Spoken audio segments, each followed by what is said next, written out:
Hey there, Silver Tongue Devil here, and in this live stream, I am very excited. Now, I know I've started my intros off with that before, but in this live stream, we're going to be looking at All on Board. This is a Kickstarter project. I have been a backer of this one, and it is now coming to the point where we are in closed beta access. This one's been in development for about 2.5 years. I've jumped in at a level where I was able to give some beta keys out to some various people, and I will have all the board games on launch. So, what is this? This is Board Game Simulator, but Board Game Simulator standalone. We are currently loaded up with Escape the Dark Castle. For those of you not familiar with Escape the Dark Castle, think Dark Souls, but you're not a hero, you're not even deprived. You're a tanner, you're a smith, you're a cook. The backstory to this one is that we're just regular townsfolk who got snatched up by some owner of some dark castle, and now we have an opportunity to escape. This one is up to 4 player and plays very much like a choose your own adventure kind of book game where, you know, we've all played those ones. Do you turn left or do you turn right? To turn left, turn to page 1. To turn right, turn to page 34. I'll go right. Page 34, you're dead. Start again. You know, those really fun adventure board game book things that probably nobody really used to play. Now, the game is also very, very mechanical, as in we have to do everything. You want to roll a dice? We're rolling the dice. You want to move a counter? We move the counter. There is very little scripting within the game, and so what that means is you need to know how to use and how the game works. And as I have said, I know how these games work. So, 2 seconds before I get introduced to everybody. Hey, Weebs. Hello, Ray. Right. Hi, Weebs. So, we have Von, we have Beavis, and we have Mr. Fish. So, they are going to be joining us for this evening. The way I'll try and explain this game as we go on, but basically the way that this works is it's 4 player. We take our actions together. There are decisions for us to make as a party. We have a little cheat sheet here, which if it gets too far away, blurs out. If I bring it nice and close, you'll be able to see this is our little quick rules to remember reference card. I usually like to put mine here because then it stays in focus and I can use it as a quick reference. I am the miller. Von is the tanner. Beavis is the abbot. And Fish, what do you do, Fish? Oh, you cook. You're going to be in charge of food supplies then. Brilliant. Because we are playing a 4-player game, the amount of life that we start off with is lower. Or if the more people you have, good question, Anton, the more people you have in the game, the less life you have overall. And this is a one and done game. If any of our brave adventurers, and I say our brave adventurers because of course I won't be dying, if any of our brave adventurers die, then it is game over for the entire party. Oh. So, that's right. Don't get me wrong. There will be no heroic sacrifices on my part. Not tonight. Hello, Dark Portu. How we doing? So, I will try and explain. Von's throwing a dice across the room already. Nicely done. I will try and explain the game as we go along, but there are a few things that we need to know. These are character dice. Just if someone can give me an idea. Actually, Von, you might be able to tell. How is this looking all like reasonably framed and decent on stream, I assume? Yeah, looks good. Good. Yeah, I am actually sounding a bit better, Weebs. I'm hoping to actually start doing some recording tomorrow. So we have our character dice. Our character dice are related to the stats that we have. So what these stats tell us is that how many sides are populated by the various statistics. We have wisdom here, we have cunning here, and we have might. So I am a cunning character. Who would have known? And Von is very, very wise, and Mike just likes to bash things, and Beavis is also wise as well, apparently. So, but yeah, fairly standard. So we have our character dice, we have our chapter dice. These are equal-sided, 2 cunning, 2 might, 2 wisdom. Those will mainly be using for generating monsters. And then we have our item cards, and we have our chapter cards. I think that is pretty much everything else. We also have our life here, which we have to all individually track. I will try and explain things as we are going along. If anybody has any questions, please do ask, because this used to be my job. Everybody ready? Yep. Sure. Good. Oh, I will just quickly. This is the art style, by the way, of this game. It's supposed to be all black and white. You'll see from the cards and the art style how it all works. And it's one of the little bits of detail. I'm moving around very much like Demio, where you are gripping to pull yourself along. I'm sure they'll put smooth locomotion in, but this is actually a very safe way to travel, because you don't get quite so motion sick when you're doing this. And as you can see, there's lots to each environment, as well as the lobby code there as well. So hidden just above the door. Right, I think that is now everything. Each game is going to have sort of like a unique environment to it as well, to really set the scene for when you're playing, plus there's going to be additional ones as well. So normally the person who the party sends first is the one that draws the card, and normally I would insist that the person that draws the card reads it out. However, it's my stream, so I should probably not be lazy, and I'll do the reading out. And in this circumstance, it doesn't really matter who goes first, but I will turn the first card. So, there are very limited sound effects within the game as well, but what is in here is nice.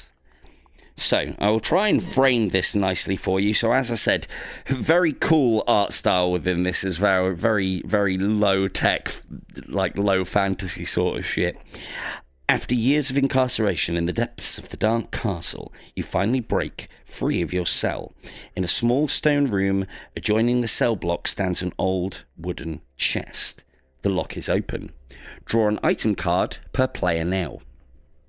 Off we go. So, everybody draw 1 item card, and we are also at a point. Have you got one, Beavis?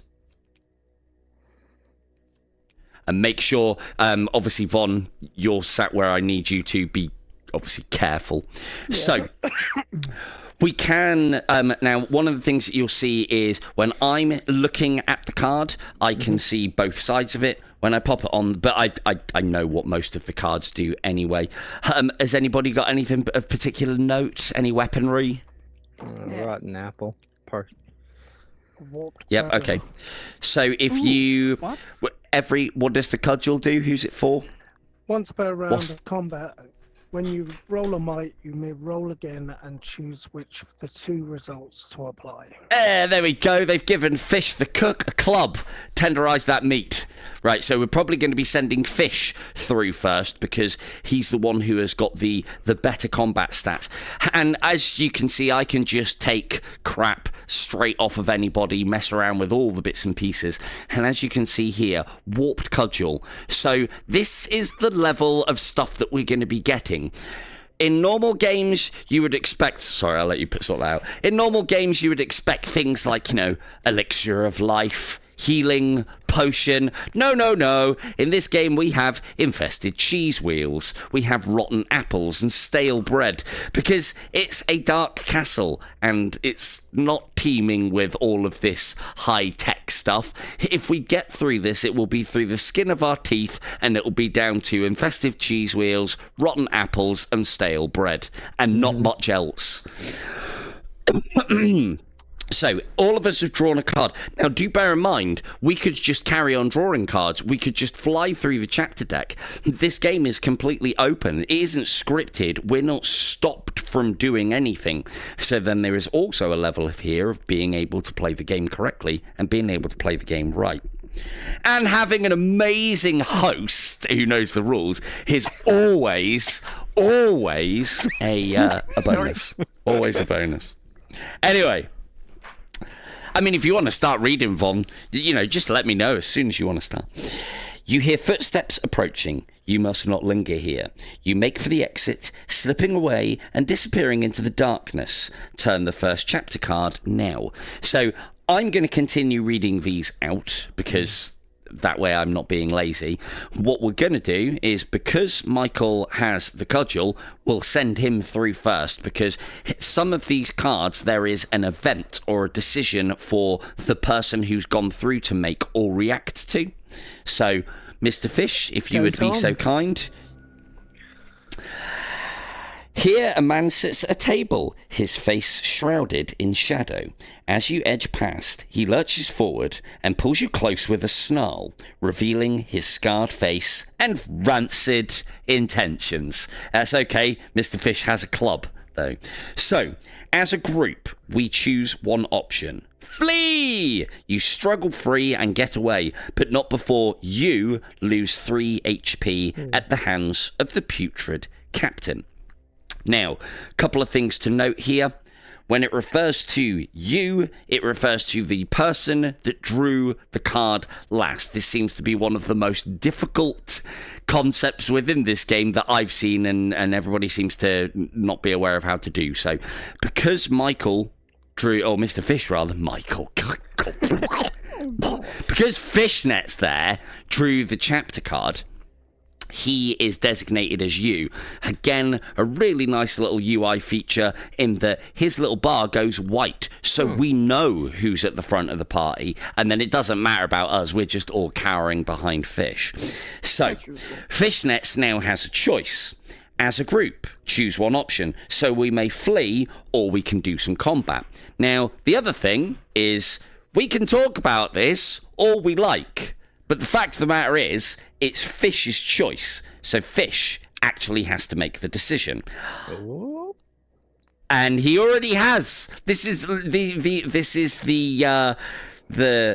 decisive making that happens when you give the goatfish a club, obviously. So, I'm not taking young man, I ain't taking shit from no putrid fucking captain.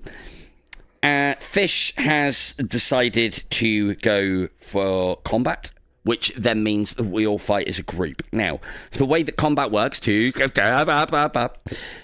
way that combat works, the monster spawns with these dice. So, and the game does actually script this for us. We have a might here, and we have a wisdom here.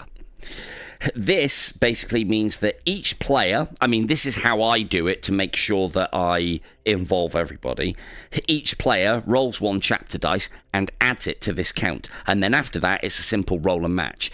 Now, we can, hold a second, we can all individually throw the dice. However, there is a mechanic that allows you to pick up multiple dice. So we need to roll 4 of these.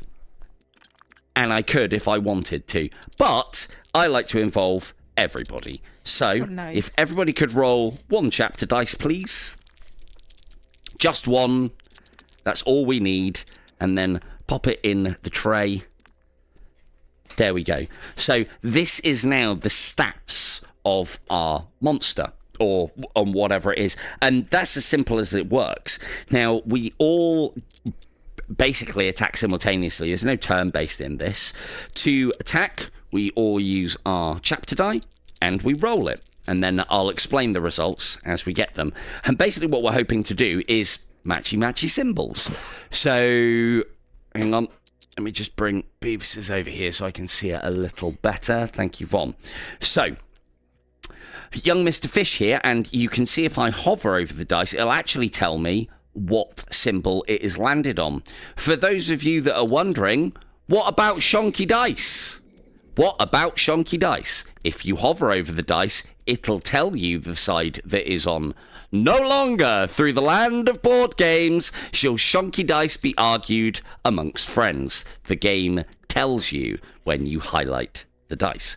So Mr. Fish will resolve his might, and he'll easily do that by just removing the single might that is on the table. So he has hit the monster and taken away its dice. Beavis, if you would like to do the same as far as your... so you basically get to take 1 wisdom away. There we go. And then I have cunning. I could have taken up to 2 cunning away, but for all intents and purposes, there is only 1 cunning. So I shall take the 1 cunning away. At the end of combat, if the monster is not dead, we all take damage, with one exception in this circumstance. If you have a double, like I have, see, I told you I wasn't going to be dying today, at least not in this first round. If you have a double, like I have, you'll see that there is a shield. So doubles are good, and you are also shielded when you roll a double, which means I take no damage. We check state of monster. The monster still has chapter dice left. The monster is still alive. We all take damage. How much damage do we take, Beavis? That's right. The 2 at the end of where the begin combat thing is the number of damage that you take. So if you would all like to take your pewter skulls and drop them down to 10, and if you hover it nice and close, it'll all mark there. And then, once again, as I said, I don't take any damage because I rolled a double. That is literally combat. There are some weird and wonderful things that happen a little bit later on, but it's not much more complicated than that. So, we now go into round 2 of combat, and we go again. This, I appreciate that little roll of the dice. It's okay. I got you. I'm not even surprised. I am a simple miller. I know nothing but milling bread. Yet when it comes to wisdom, I can pull it out when it's needed. So I take one of those. Beavis resolves his wisdom and takes the other. The monster hath been defeated. When you defeat a monster, we are allowed to pull 1 item card. Beavis, if you want to do the honours, grab us an item card from there. What do we get? Any good weaponry, or is it just crap? Elixir of insight. Okay. Before any round of combat, to change any chapter die to show a trait of your choice. Cool. You take that. Just remember that you have it. Now, what I would recommend then in that circumstance, I haven't taken any damage, and my infested cheese wheel will give us all 1 HP. I don't know the exact rules on this, but I would imagine you can't go above your starting HP. I wasn't able to find that out earlier, so I'm just going to basically, because the game is supposed to be hard, and there's no reason, we're not like superhero characters, we're just fucking Miller, Tanner, Abbott, you. Cook. You. It's always the cook. It literally is the cook on this occasion. Went in there. Did you remember to activate your cudgel there, Mr. Fish, or do we have to take it off of you? It was pointless to use because it wouldn't have. Was it? Anyway. Yeah, it wouldn't have. So what does it? Hang on. What does it? What does it do? Once per round of combat, when you roll might, you may roll again and choose which of the 2 results to apply. You rolled might each time, Mike. It's a free reroll. I did the first. Oh, I could have done it. Yeah. Because you could have re-rolled it, and then you might have got a double might or a cunning or something that we needed. Yeah. So that one thing that you are able to do is you can hover over the various things in the game and hold either the B or I think you can hold the X button. And that allows you to see what other people have on their various things, and it also gives you various refreshers for what the components are on the board. So a nice little UI feature. So and this is one of the beauties, like I really do think. Yeah, basically, this is one of the beauties of this game is there's not a lot of hand-holding there. You either know how to play the game or you have somebody at the table that knows how to play the game. And then, like you used to have to do with board games when you went round each other's houses. And a lot of you may be thinking, like, well, hang on, why isn't it scripted? Why doesn't it have things and calculations and math that does everything for you? A, you will be better at the game because you will learn its mechanics corely and fundamentally because you'll need to, otherwise you can't play. Secondly, that one's a side point. Secondly, and most importantly, all this is just artwork and just dice with a little bit of scripting and a little bit of UI. What does that mean? That means that they can pump out fucking board games all fucking day. Which then means that, you know, there's nothing to stop them having a new board game out every week. And on top of that, this game is going to have a modding scene where you can either copy a board game that is in real life and bring it in to the digital realm. You can take... Hello, Ninja. You can take an existing game and port it in. So from physical to digital, you could take a made-up board game and make it in here, and there are also going to be licensed ones that you'll pay for.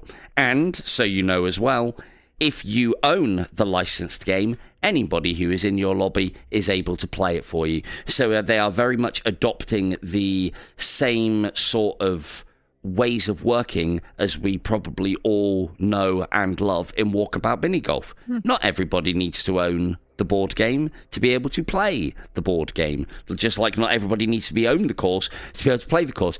I would imagine they'll put some incentives in, like probably, you know, dressy up stuff with each of the board games and character customization and maybe bits and pieces, which is fine because, you know, but ultimately, the gateway drug is there, and that's what I like about this. I will own all the games, and I will quite happily pledge now. Anybody who's watching any board game that I'm going to play here, I will have you in my room, and I will teach you how to play the game, and I will do it forever and ever, because A, my patience is infinite, and B, this is what I used to do. But don't come in here being a dick. So... But yeah, teaching board games is kind of what I used to do as a job. So, before the channel. And if you all noticed, if you hit the menu button, the 3 lines on your controller, you get a learn to play and it pops up a YouTube video with a quick tutorial. That's a good point, Beavis. We can press the learn to play. That will take us straight to a YouTube video. These are all being prepared by the All On Board team, and they are simple little 4 to 20 minute videos. The guy is fast and smooth talking and nails all the major points. I can learn from this. Some people may struggle. Some people may struggle, but that's fine because I'll disseminate the rules and then I will play it with you and I will make it so that you can play. Because ultimately, what's the point of being able to have a board game and play a board game if you haven't got A, people to play it with, at B, a competent level? That's the important part. We are going to be going on to a versus game later on, which is a little racing board game, which, yeah, quite complicated. It's not. It's nowhere near. It's nowhere near as bad as it first appears. So, it's not. Right, let's send Fish through the door once more, since he's got the cudgel. Remember, you got that big fucking bashing stick there, Mike. Yeah, okay. Chris wants to know where to buy the app. Oh, yeah, sorry, Chris. You can't at the moment because it's closed beta right now, so you can only actually play this and take part in the beta if you were part of the Kickstarter. Now, that is not me trying to lord it up on anybody because I've been waiting for this for a very long time. I have approached the devs and said about potentially being able to give some keys or bits and pieces away, but the problem with that is this is reserved for people that many moons ago put their money where they were for this. So, but yeah, so you might be waiting a while. I'm hoping that they're actually going to have something up and running by the end of the year, but Beavis, you've probably been looking at the boards more than I have. Yeah, Are they hoping to have things up and running? They were supposed to have another announcement. Maybe during the next meta game thing, maybe during that stuff, but I'm not sure. They said that they were going to have another announcement about an open beta, but okay. So hopefully we are not far off. But yeah, and I have asked the devs to make sure that I have permission to show this off. As I explained to the guy, it's like, not that you could stop me, even if I wanted to, but I would much rather have permission than not. So, and the guys there are all on board were happy enough. Oh, yeah. So they even posted in their forums letting everybody know they could show it off as long as they put in. Yeah. Well, this is because I was chatting with the community manager, and he's like, "I really should make a post about this." And I was like, "Yes, you really should." So, this is one of the disadvantages of going U.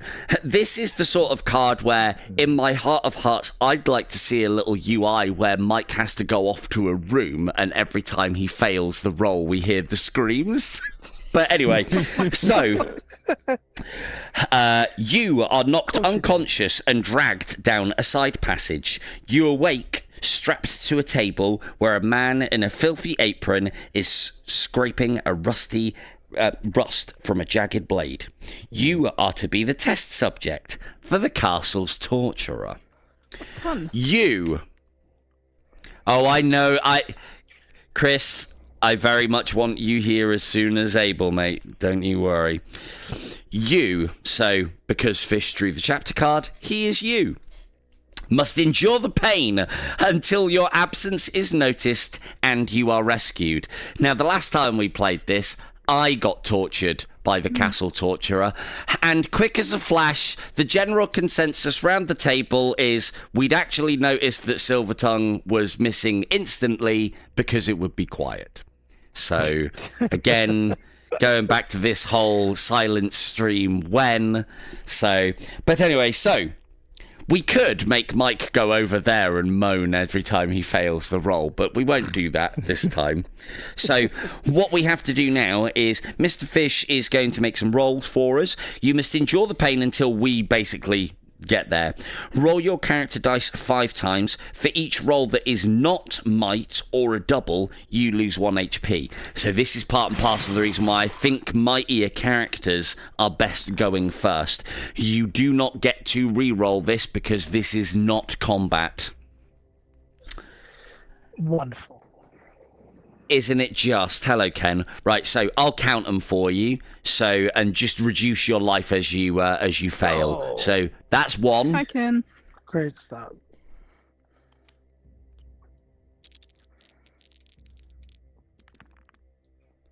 2. That's 2. That's fine. No life lost there because that was a double. That is 3, and that's another double. You good? Yeah. Keep rolling. That's might. That's 4. Woo. 1 more roll. 1 more. Belly is squeak. This torture is going to be well pissed off. Oh, Hey. yeah. Well done. Oh, Mike. I feel like, you know, as a culinary genius, being the cook, if somebody came in and was like, "Oh, well, this cake's a bit shit," you'd be really offended, wouldn't you? And now a torturer's just put his best work on you, and he got a peep, literally a peep out of you, little. So it's probably because of the fact that instead of using all these spikely implements and the fucking knives, he was using a feather duster. The fucking idiot. Right, next chapter card. Now, hang on. You've taken a little bit of damage. When we are between chapters, i.e. resolved a chapter, this chapter is finished, and we haven't drawn the next one, we are at a state of play where we're allowed to move items around, use items, and so on. So what I would suggest, seeing as we're still sending Fish through the door, and he's a little bit low on health in comparison to the rest of us, Beavis, if you would like to feed him that apple, that would be great. Sure. And then that can give him some health back. Yep. Nom. And if yep. God. Oh, And yeah, as you can see, You can no table flips just yet. Op. Hello, Mel. So, as you can see, you can eat the card to our librarian's constant dissatisfaction. Because then she'll go straight down, pick it up, and put it in the discard pile like a good librarian does. It's just like real life, because I assume there's kids that play board games in your library, right? And I assume they try and pretend to eat the cards, and then they're on the floor, and you have to go scrabbling around. What do you mean pretend? Bloody children. So, right, so that heals you for 1.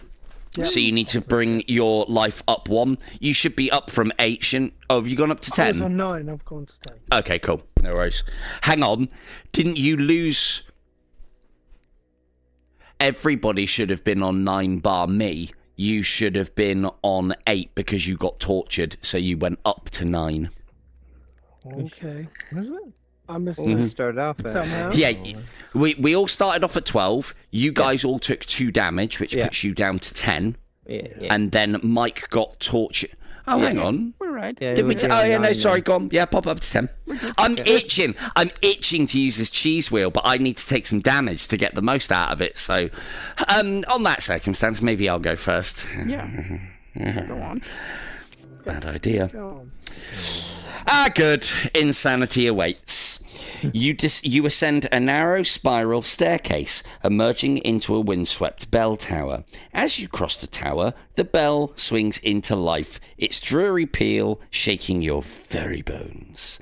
Any player who cannot roll wisdom or a double in one attempt loses 2 HP as the sounds begins to drive them insane. Oh, wow.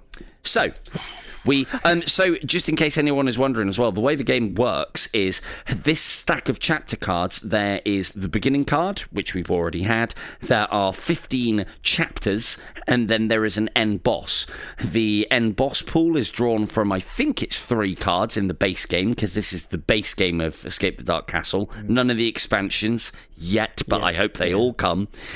And there are, I think there's about 70 different chapter cards in the main game.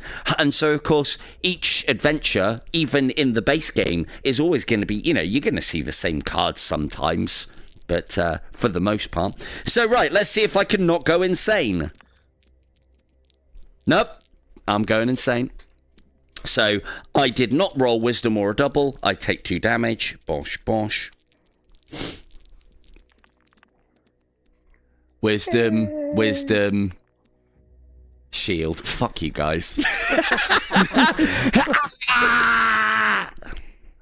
I'm going insane. Oh, no, I'll come back down. Question. Oh, I got you. Go on. Discard. Hello, Sarah. Display to apply single wisdom at any time. Can I say, I'm giving this card now to you? Or do I have to wait in between turns? Oh, that's a good question. Let's have a look. Anytime. Discard to apply a single wisdom at any time. I can Any just say, player who cannot roll. You have rolled I would have wisdom. said, yes, that is a good shout. If I had the card, yes. But the thing is, any player who cannot roll wisdom or a double. Now, I would have said, I don't think you can apply that to... You could apply that to combat, but I don't think you can apply that to another player. Why not?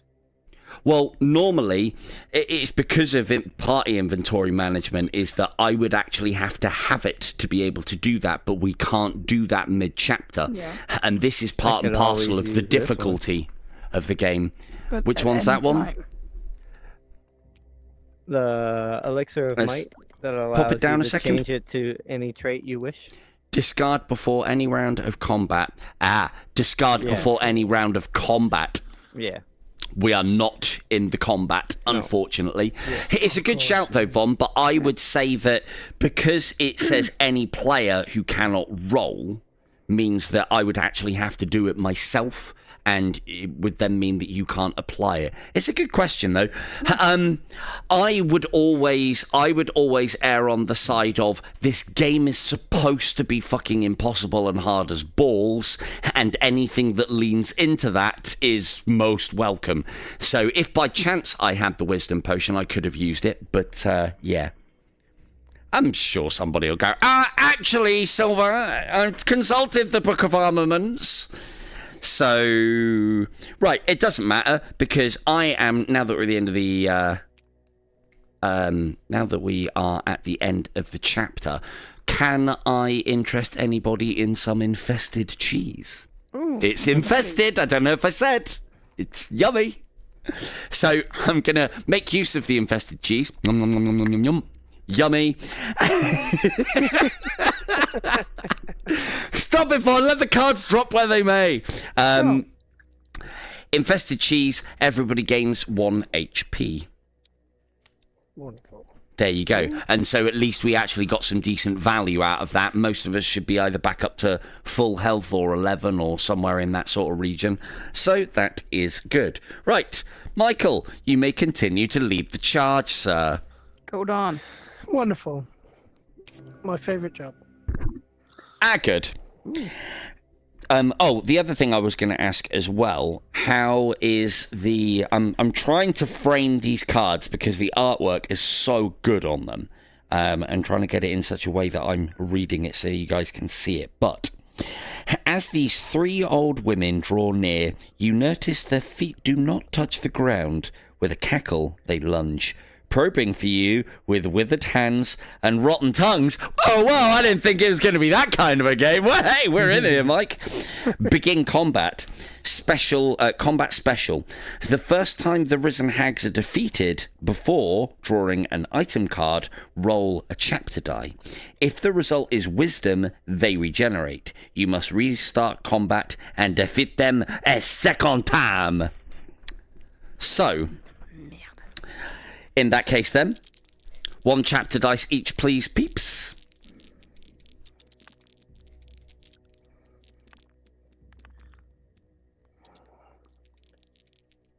So we have the stats of our monster: 3 wisdom, 1 cunning, 1 might. And then we go into combat. Mr. Fish, remember about your dice this time, please. Yep. Because you might be able to get a shield or like a double wisdom or something out of it. Well, there's my might. I do have wisdom. Double wisdom and cunning. Oh, have we actually gone and done it? No. Well, oh no, hang on. We did. So, hang on. I will remove the might. That's 1 wisdom, 2 wisdom, and then the final. Hey, clean 1. sweep. Nice. Ha! Those hags and their questing tongues didn't stand a fucking chance. But, however... combat special. The first time the risen hags are defeated before drawing an item card, roll a chapter dice. If the result is wisdom, they regenerate. You must restart combat. So that would mean that we restart combat. We wouldn't take damage because they're still alive if they regenerate. But they didn't. They didn't regenerate. Cunning isn't going to be regenerating them. So we have defeated the trio of hags. Frankly, they were fucking easy. They can keep their rotten... withered hands and rotten tongues to themselves. Vaughn, you seem to be most excited about beating the hags. Do you want to draw us an item card and see what we have? A stale loaf of bread. A stale loaf of bread. Sounds yummy. Give it to Mike. I'm sure he'll... Actually, no. Hang on. What? Hang on a second. I haven't got any items, and I am the bread expert here. If anybody is a bread expert here, it would be the miller. Well, yes. Fine. Well, I'll Thank cook you. the bread. Like, Also true. quiet you, all right? You didn't know And where the flour breaks the comes from. You don't know how to get the flour, all right? You don't know how to make the most of the The loaf. abbot breaks the bread. Yeah. The abbot breaks Yeah, the yeah. bread. True. Mike cooks the bread. Yeah, Eat it. throw And it in I a eat stew. so give it.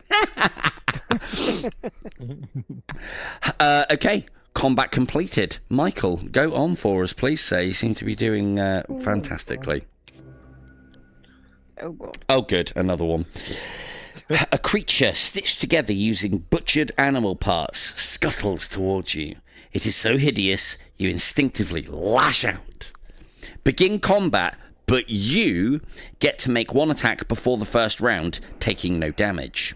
So complete that and then we'll move along. So first things first is we'll generate the monster. So 1 chapter dice each. Might. That's good. There we go there. And then Mike, you get to roll that once. So this is almost like a free attack. cunning. You haven't got any app things that can apply for that, so yeah, remove as a cunning. Yeah. Now, the first time this creature is defeated, so this is basically just another regenerating monster. Right, now that you've had your free attack, now combat begins. Now, for those of you watching at home, watching this game, yes, this is, as you've seen, it's just a matching dice game with some theme and some combat and some inventory management and various bits and pieces as well. And it is quite a simple game, but it is also a hard as balls game. I play this game with my 4-year-old, my 9-year-old, and my 15-year-old, and I have done for many years. It's nice and simple. They get scared by some of the drawings, and they also get scared when me and my brother raise our voices whilst we're doing the writing, the reading out for them as well. So this one is quite a simple game, but this one is a great one just as a chill game and to get into the mood of things. And I'm hoping that they will add a lot to this, because there are 1, 2, 3, I believe there are 4 expansions for Escape the Dark Castle, and then there are additional promo cards. This is another thing that will be very good for this style of board game in digital, because this is an existing board game, and if this existing board game does well, yet the game is in essence finished, to add an extra couple of chapter cards or an extra few items or an extra few bits and pieces specifically for the digital version, well, that's not going to take much effort because there's no printed cards, it's just digital assets. And so these are all things that could be done quite easily in the future. Another reason to look forward to this potential digital VR age of board games that we could be stepping into quite soon. So we didn't do so great in the combat because there's a mite left, right? Yep. And so we all take a point of damage, denoted here. And then we go again. And it regenerates, right? Yeah. Not yet. We got to kill it first, then it gets an opportunity to regenerate. So where's that mite? Well, I'm shielded. That's good. I got mite. Yep, cool. Right, in that case then, Mike, if you re-roll that and don't get might, re-roll one of the chapter dice. Phew. Perfect. You do seem to be not rolling an awful lot of might today as the mighty character, so I figured you would be the best shout to re-roll that dice and not get a might.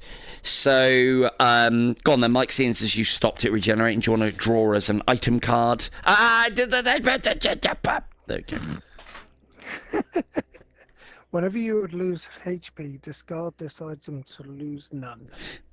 Okay, if you have that, seeing as we're sending you through the door, I think, all the time, that could at least reduce the damage. We're sending you first. Professional Goat needs his, what was it? Yeah, your effervescent evasion.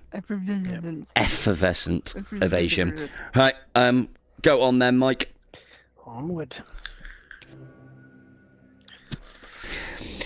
With a piercing wail, a hideous creature emerges from the darkness ahead. It drools at the sight of you. Hang on, it must be looking at you but thinking of me, obviously. Obviously. As a group, choose one option, then begin combat. But again, remember, this, although it is a group decision, if the person, as Mike often does, decides that he's bloodthirsty and wants combat at all times, then it doesn't matter what the group decides, it's who went through the door. So with great goat comes great responsibility. So, as group, choose one option, then begin combat. Surround the beast and attack from all sides. I mean, I like the sound of that.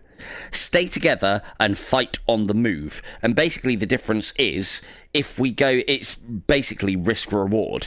We will take more damage per round if we surround the beast, but if we stay together and fight, it will be a longer fight because there are more dice straight away. So I would say we're looking pretty healthy, and I would suggest that we surround the beast. Yeah, surround it. You've also got the ability to reduce your damage to 0 from 3, so you're actually going to be getting quite good value out of that potion. And yeah. Let's go then. And we've also got, remember, you've got your wisdom potion, And what did your one do, Beavis? Discard before any round of it combat's allowed me to change. one of the dice. Yeah. So it's before any round of combat. Okay, well, let's generate the monster first. And so if you were going to use... This is part of the reason why that one isn't a very good card, the one that you have, because you'd have to use it now to change one of the dice, and we don't really know. Oh, God. That's a mighty beast. Little bit sly. He's got that slight look to his eye, but the rest of him, it's all about fists. Even under his beard, it's just another fist. So, yeah. Okay, well, might is, if you can roll some might, then that would be good. That'd be a good start, Michael. That's been going well so far. Yeah, right. Cool. Right, so roll your character dice. There's the cunning. There's the wisdom. Wait a second, Michael. Hang on. Let's just see where we're at with it. Okay, wisdom. So I've got the cunning. Michael, you've got the might. Anybody got anything else? No. Now,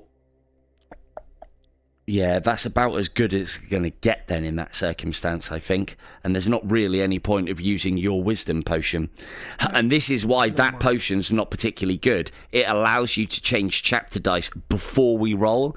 If you were allowed to change chapter dice once we've rolled, before any round of combat, it would be good. But other than that, no, it's a bit rubbish. Cool. Okay, so we each take 3 points of damage, except young Michael, because he has a shield. 1, 2, 3. No, because you have a shield on your dice. No, because of your dice. Oh, yeah, sorry. Yeah. You're shielded. You rolled the doubles. Ignore.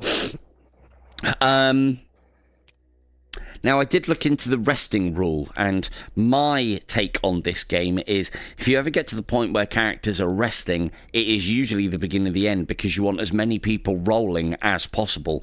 What resting allows one member of the party to do is sit on the sidelines, gain 1 HP, they take no damage, but they deal no damage. Now, he's only got 2 might left. It is only 1 HP that we would get back, and we do have at least a little bit of bread, and that's 2 HP. So, we need might here. Who's got the lowest might stat? It's you, Von. I would suggest you sit this out and gain 1 HP.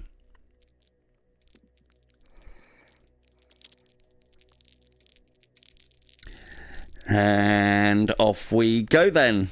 Nope. In we go, lads. There's that might. Oh, fuck. Shit. No. Okay, well, you win some, you lose some, I guess. Go on, Von. Roll us your dice. See what you would have got. See if I was right to make that decision. This won't count. Nope. Good. Perfect. So I do 1 point of might damage. There's might left. That means that we all take 3 points of damage, except Von. Now's when you discard your card. Yep. If we can keep Mike healthy, then we can maybe just scrape along in his wake and hope to live. Right, in that case then, I would say, same again, Von, you rest, we'll roll, because we must be able to get might. 1 might from the 3 of us here. It's an easy roll. Well, I'm shielded at least. There we go. Hey, there we go. And another one. Perfect. Nice. Cool. So, the monster has succumbed to its wounds. Now, if we go... I will eat the bread. Yum, yum, yum, yum, yum, yum, yum. And that will give me 2 health back. 1, 2. One of the things that I think is very cool about this as well. Oh, shit. Someone grab an item. That was my fault. Someone grab us an item. One of the things I was trying to demonstrate is that you don't have to... You don't have to put the cards exactly on... You can have the discard pile look like discard piles of non-board gamey types where it's not neat and it's not tidy. You could also arrange the discard pile in such a way so that you can see which items you have been through, which again is a way that I know some people who play board games like to play. But you can also actually stack it onto the tile and keep everything nice and tidy. These are small UI things and small quality of life things that I genuinely think are really, really important. Okay. An aroma. Oh no, we should have sent Fish in. He's the cook. He'll be an expert here. The aroma of hot food has led you to the kitchens. On a table near the door is a steaming meat pie. As a group, choose one option. Move on. It's not worth the risk. Ha! Turn the next chapter card. Steal. Nominate a player to roll 2 cunning in 3 attempts. Success. The pie is delicious and filling. All players gain 1 HP, which we do need right now.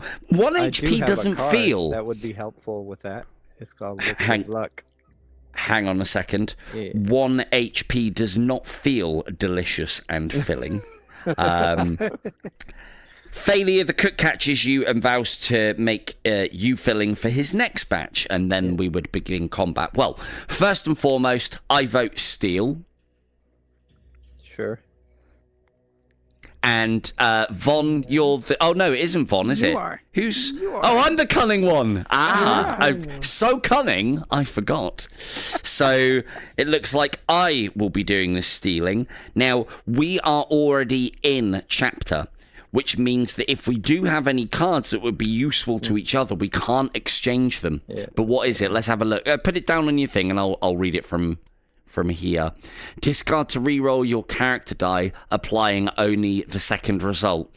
Now, again, as I said, the only problem here is I don't have that card, and we can't trade whilst we are mid-chapter. So I would say personally that I'm not allowed to use that, but I could be wrong. Right, so... all I've got to do, right, all we've got to do is I've got to roll 2 cunning in 3 attempts. Now, normally with these, if I was to roll a double, and I've got a decent chance, there's 2 sides that have doubles.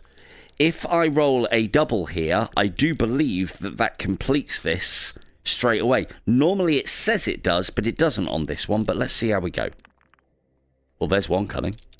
That's 1 roll. Good start. Can everyone smell that pie? Bam! Oh. That's not pie. Shit. Pie! Yes! Woo-hoo. The pie is delicious and filling. Yum. We took the pie from the cook, and we are out of here. Oh my God. So... simple enough little character check, and yes, as you say, Mel, it is very D&D, but remember, this game is incredibly light. This is sort of like quite an I know it might look quite intimidating at first. It is not. It is. There's not a massive amount of mechanics. There's a nice random roguelike-y element going on to it, and there's a bit of dice rolling. It is the perfect beginner game, in mine humble opinion. Michael, goat on, please. We have 9 cards left in the chapter. In the deck. Don't forget one of these, right? No. You only get one of those when you defeat. Oh. Okay. No, if we had failed and gone into combat with him, then yes, we would have. And then this is the other thing that you need to do when you know the rules, as well as keep all of these other people in check. You bunch of cheats. And the thing is, and this is worth noting as well, because this now will not count, but I could take an item card from the item deck at any time and just cheat if I wanted to. But you know what they say about cheating? You're only cheating yourself. So we'll just pretend. So, and this is one of the little problems that the game does have, but I think Von's gotten used to it in the same way that I have. Occasionally you will misclick and you'll hit something that you wasn't intending to do. And I think part and parcel of the reason is the way that the game works is this little blue dot. It's almost like you have to imagine that you are grabbing everything with your palm, whereas it feels like you should be pointing your finger at things to get them. I'm hoping that they make some changes in the UI so you can do either or, because I think pointing fingers is better. However, this does work very well. The other thing that seems to be incredibly difficult for some and then easier for others is picking up multiple die. Can be a bit of a pain, but again, it's just something to do and something to get used to. I think it's not too difficult. We don't need it in this game. We will need it in the next. So there you go. Fish has mastered it. Right. Kind of. The smell of manure is thick as you enter this chamber, flanked by wooden animal stalls. An agitated beast of burden has broken free of its pen and now blocks your way. It is cornered, mighty horns ready to gouge anybody who gets close. Fish! In you get there, son. Beast of burden, your name on it. Take that club. Do what cooks do best. I fancy another one of those delicious meat pies. Combat special. Each round when it attacks, this creature deals an additional HP of damage to any players who hit it. A hit is classed when you remove a dice from the tray. So let's generate the monster. Remind me as well, Beavis, I will take one of those potions off of you because I probably should have something. I'm currently wandering around with nothing. Well, I mean, to be fair, I kind of need both of my inventory slots open because I'm still licking that delicious pie off my fingers from the last round. So, right, so we have our monster generated. Remember to keep track of whether you have hit the monster or not. Hopefully we can one-tap this bad boy. Let's go. Okay, I got the cunning. Cunning. No. Do we have any potions that can help us with this? You can't. What can you generate? An extra wisdom, Von? Wisdom. Was it? Yeah, wisdom. Crap. Okay. Well, that sucks. We all hit the monster. We're all taking damage. I don't think anybody can do anything about it. What did your liquid luck do? It allowed me to re-roll and use the second result, but I'd already taken. Yeah, no, that's fine. Well, we didn't have any double ups between the group anyway. We didn't have any wasted die. We just needed a double. So we just needed a double cunning, and I did not deliver on this occasion. Cool. We take 3 damage. 1, 2, 3.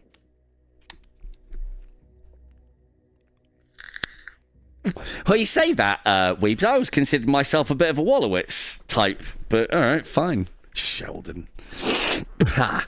Penny. Who's Penny? Apparently, you're our Penny, Von. You're our Penny. Penny who? Penny. Oh, Big Bang Theory. Oh, come on, you're a geek. You must watch Big Bang. No, I don't. To be fair, I read books. Yeah. Okay, fair enough. You are a librarian. Cool. Next round of combat. Wrong dice, Von. Good try, though. Yours is here. Fail. And you literally just placed that, Michael. You've got to roll them. You can't just put it down. I rolled it there and I moved it there so you can see it. It's fine. We win. I thought, honestly, out of the corner of my eye, it just looked like you went, ha, might. I was just about to say, Mike, we need cunning. I mean, I appreciate the fact that you're trying to place the dice. Otherwise, I would have done that one. Cool. Right, in that case then, rather than nick any of Beavis's hoarding, he's got his potion hoarding antics going on over there, I'll see what we got. Hey, I've got my own.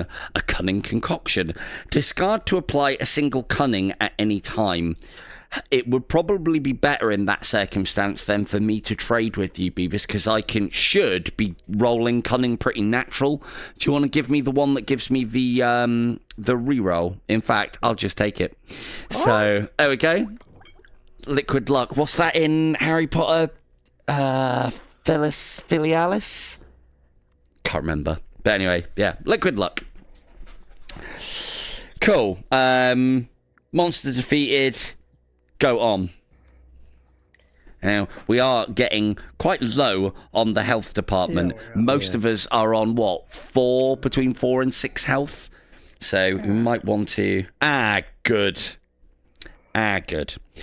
At the end of this winding passage, a wooden chest covered in cobwebs is protected by a gauntlet of vicious-looking traps. As a group, choose one option. Move on. It's not worth the risk. Nobody says that. Nobody that's in a dungeon, that's a real dungeoneer, says that. Risk it. Now you're talking. Risk it. Nominate a player to try and retrieve items from the chest. They must roll cunning in one attempt, and may try this as many times as there are players. For each success, draw an item card. 2 on a double cunning. For each failure, the nominated player loses 2 HP. Oh, Now. Rob, go on. Yeah, I Good know. luck, This is my chance to shine. I'm gonna run back and forward to that chest. I'm gonna bring back so many items. Okay, so discard to re-roll your character die, applying only the second result. It might be worth me doing that. Fish. So we're risking it. Oh, you better fucking believe it. He's risking it. Risky. I can only attempt to risk it once, though. If I fail once and then roll again, I could die. We're then done. So I'll just keep rolling cunning. Doubles at that. There's one. So that's one item. Bosh. Hang on. Nominate player times. I mean, I wouldn't equip them to myself.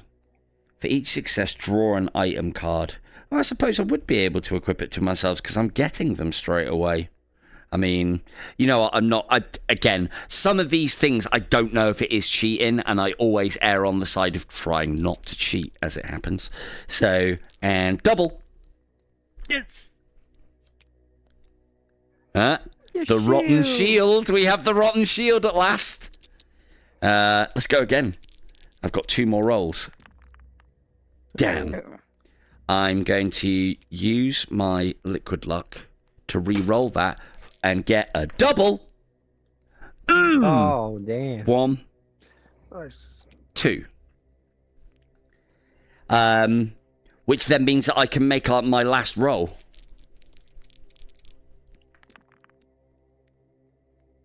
Ooh. Damn. Okay, so I take 2 damage off of all of that. 1, 2. And we have a nice little treasure trove of items.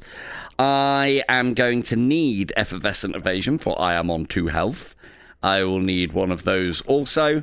I suggest, since we're sending Fish in front for everything, that he gets the shield.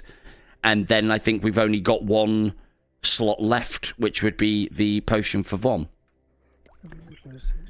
Ah, crap.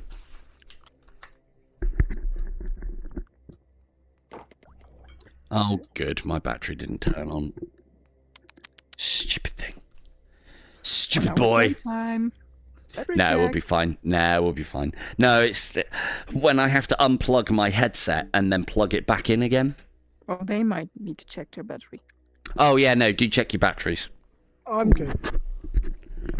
I just bought the 2 more Bobo batteries, so. Yeah, you know, you'll be good then. No, I've got the... Oh, I wonder if that's affected. That seems to have affected it going to low battery. Don't know if it's an overheating thing or not, or a battery thing. Might just be the battery. Never mind, it should sort itself out in a moment. So... yeah, I'd say that was reasonably successful. I managed to get 5 items, and I only got trapped and stabbed once. So, happy days. Limping along. Well done. Right? Yeah, and I'm almost dead as well. Almost dead. I did say that I was definitely not going to be the only person to die here, and it'd be one of you lot. Oh, now so, it's the only person. Right. Mike, go on, please. I can't. Your boot catches a tripwire, releasing a shower of acid from above. All players must try to roll cunning in 1 attempt. For each player, success, you dodge the trap. Failure, the acid splash begins to sizzle and smoke, burning through an item you are carrying. Discard 1 item. If you have 2, shuffle them face down and discard 1 at random. If you have none, lose 1 HP as the acid sears your flesh. Well, not today. I'm going to dive out of the way with cunning. Shit. I'd lose it anyway. Yes. 2 cunning. Doesn't help. I doubt it. I do have a card I can apply a cunning. You can apply. Yeah, no, do it. It saves you. I mean, you'll either randomly lose an item or definitely lose that one, which is probably the better idea. Yeah. So, so that means you pass. I lose 1 of these 2. Oops. Oh, wrong button. Von, just mix them up a little bit. So this is what you have to do and then place them before me and I'll pick one. So this is what we have to do to kind of simulate the whole randomness. There are some buttons that you can use to make one card go on top of another. I haven't played around with it enough to know. So the easiest way is to get someone else to shuffle them whilst you're not looking. The cards are face down. Yes. And then I'll look back and I'll pick one. And that's the one I'll keep. And then obviously the one that I didn't pick is the one that I lose. So, and I would have much rather that had been the other way around. But never mind. Right, everybody else sorted? Yep. So everyone else has passed, yes? Yep. In some way, shape or form. Cool, carry on then, Mike.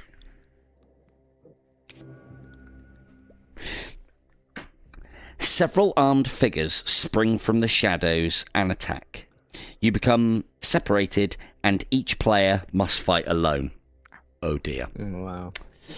Roll a chapter dice in front of each player to represent the muggers attacking them. However, the muggers want your items. Players carrying 2 items roll 2 chapter dice instead of 1. Begin combat. Combat special. Each time a player would take damage from a mugger, they may avoid it by discarding an item. No player can rest until the muggers attacking them are defeated. They may then either rest or help another player defeat theirs. A player aiding another takes damage as normal and must declare who they are aiding before they roll. Now, that's about as complicated as this game gets, but it is reasonably straightforward. So first and foremost, everybody generate a monster, but it's in front of you, not in the tray.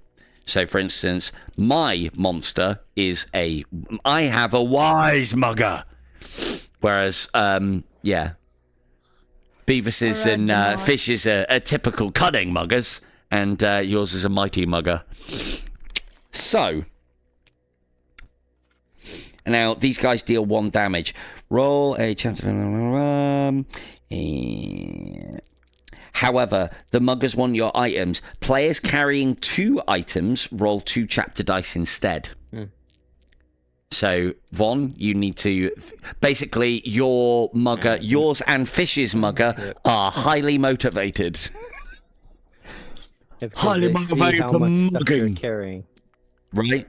Oh, They're eyeing you up big time. Cool.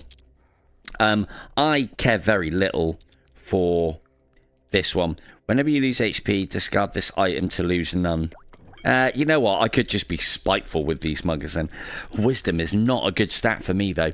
Right, so we all roll our chapter die. You have to apply it to the dice in front of you first. Then we can start helping each other. Or having a rest, if you're me. Oh. Shit. Okay, so the option that I have here is I can either discard. However, the muggers want your items. That's there. However, the muggers want your items. Place cancel. Each time a player would take damage from a mugger, they may avoid it by discarding an item. No. Instead of letting the muggers have my potion, I'm going to use my potion to negate the damage. Ha! Same fucking difference. So, second round of combat. Shit. I have no items. I've been smashed. I'm down to 1 health. Has anybody finished? Hang on. Yeah. Have you finished yours? Yeah. Have you finished yours, Mike? Cunning and then a double cunning. Oh, really? That double cunning. Cool. So you don't take any damage. I take Beavis, how you getting on over Oh, there? I got a shield, right? That was Yep. No, if you got a shield, then you don't take any damage, but you would still lose an item. I Cool. don't have any items, so I'm good. Nope, that's fine. Michael, I am almost dead here. If you could give me a hand, that'd be great. Shielded. I do it all by. Yeah, so getting a wisdom. you're finished, so we need to both roll against mine. Damn it. Well, I'm shielded at least, and so are you. So we don't take any damage at least. Oh, yeah, damage. Right, don't keep on rolling though. Shielded. Because we need to make sure that we're doing this in round order. So, because Mike's now helping me. Right, everybody ready? Yep. And go. Roll. Shit. Shielded. Shit.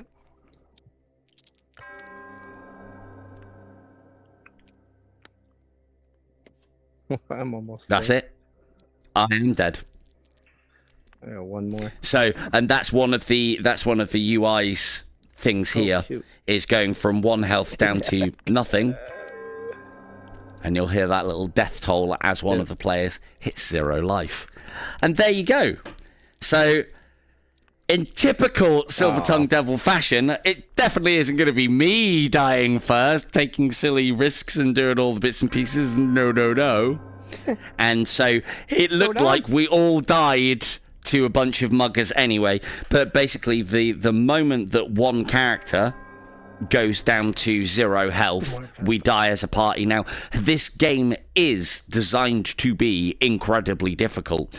We were still 4 more cards to go, and then the boss card as well. The one thing that I will say is, when I was teaching Von how to play this, the first time we ever played it, we played it 2-player, and we won quite easily. So, basically, I had a 2-handed axe, which is a 2-handed weapon, but is really good. You basically get to roll 1 extra chapter die. And Von, what did you have, Von? Like a flail and a fucking club? So she was just going in there double-handed. We basically got some really good draws as far as these cards were concerned, but a lot of the time you'll get a partially rotten apple, you'll get rubbish, like very situational potions, stale loaves of bread. The healing verse is actually a really good one. And then should we have a look and see what the boss... Actually, no, we'll play again later. So that should give you an idea of how Escape the Dark Castle works. That is going to be one of the games that this one will launch with. Now, because I have set up this lobby, we should all be able to stay together. I'm going to go back to the lobby. Now, obviously, there is no UI here at the moment. It is just a big black space with everybody standing around waiting what to do. But we can just, like, you know, move around in this space, so they'll just add like yeah, exactly. They'll just add a background or something here for us to be involved in. But for now, it does the job. And now we are going to have a look at the other game that is on this beta. So remember, this game is going to launch with 12 licensed games. There is the full list is in the description if anybody is looking for anything. One that is going to tickle my fancy in particular, and Ninja Porks, is a game called Sword and Sorcery, which is a full-on Demio style experience of a game. I say Demio because everybody knows what Demio is and how Demio works. One of the big problems that I always had with Demio is there's never really anything that bound the different levels together. It was a board game, but it was instances.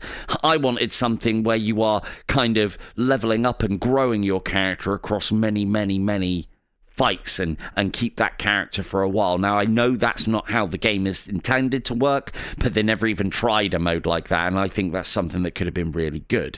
Whereas Sword and Sorcery is exactly that, a huge campaign stretched across many, many levels. Well, they are making a D&D game. No, they are. But then this is the thing, is like, I don't know, I like D&D, don't get me wrong, but D&D has always been one step beyond for me. It's one place further than I'm prepared to go. But then I suppose the difference now is when you can just play with anybody all about the world, and you know, you're always going to be able to get a game. Like, part of the problem that I have with D&D mainly is the time commitment. I can't commit to a certain time each and every week round a mate's house, down a shop, or anything along those lines, especially with my current line of employment. And now, well, if I just have to put my headset on and, like, you know, and my character sheet is already in the game, happy days. This, you could easily do D&D in this. All you need is a pen. And a sheet of paper. Or that's at least, it. You know, papers that you can mark and stuff Yeah. inside the environment. Yep. So next we are going to play Rallyman GT. Now this one will be a lot more tutorial-like because I think I'm the only one that knows, I think, confidently how to play this. So I know Von's well trained, but I've never played it. Okay. So this is a racing game, and as you can see, the environment has changed completely again. When you do the whole turning, it automatically puts the blinkers on because that can be, I mean, I'm glad of that because it's that motion that makes my brain fucking melt. So as you can see, we're in a proper pit stop. Garage. Yeah. There's my car underneath here. You can go through the floor as well, and you can have a proper explore around. We can go out. One of the things that I definitely think they need to do is the track that you're playing should be arranged out here. So I think that would be quite cool. Lightning and huh? Yeah, and maybe even that where you put the cars on the board is reflected out there, so it's just basically a giant overview of what's going on here. Is there anything above us? No. Well, at least they put a roof on the building. So again, a lot of this is really cool. You're not expected to be going out and dicking around over there, and so all the UI and all the graphic and art and design is exactly where it needs to be, right in front of us. Let me just check my battery and make sure, right, that is on the recovery. That is good. Cool. Okay. Let's see if I can remember. So this one is a lot more technical a game. Where are we? There's Beavis. Right, cool. So, and you said you now I know Fish. You should be able to muddle through this with a bit of help. Von, I think, should be okay anyway. But and then Beavis, you are aware of what this board game is, and that's probably about it. Yeah, that's it. Mm-hmm. Okay, what we'll do then, just to give everybody the refresher and me the advantage, I shall go first. So what I'll do is we'll pop that one there and that one there. No, this is not archery. No history reset. This is what I used to do before the days of archery. I used to play board games. I used to get paid to go and play board games with people. So, right now what we have is we have me and Von going first and second so that we can at least give some examples. So this is a racing game, and the idea is to complete the number of laps and finish first. The way the game works, you have gears. 1, 2, 3, 4, 5, 6. You have coasting dice, these 2. You have braking, which are these 3. And the game looks a lot more complicated than it actually is. But let me try and show you a turn. So we'll keep the marker on black, and we just need to remember to change this to our finishing gear when we're done. So, as any good driver will tell you, you don't wheel spin off of the starting line by slamming it into 6th and hitting the accelerator. No, no, no. We need to start in first, and so that means that we need to place our first die either here or here. I can go either or. It doesn't make a lot of odds in this difference. So from first, I then, you guessed it, go into second. And so what I am doing here is I am planning my route to attack the track, so to speak. I am not going to be able to get too far though. 1, 2, 3. So I need to be in 4th. So I'm going to go 3rd. And then we'll go coast. Coast. Now, the advantage of the coast die, they only ever have one warning symbol on them, regardless of the speed that you are at. And so basically what this represents is I've gone from 1st into 2nd, into 3rd. I am then continuing to coast in 3rd gear. That's what these 2 dice do. Now, normally, I would then take each one of these die, roll them, and then move my car.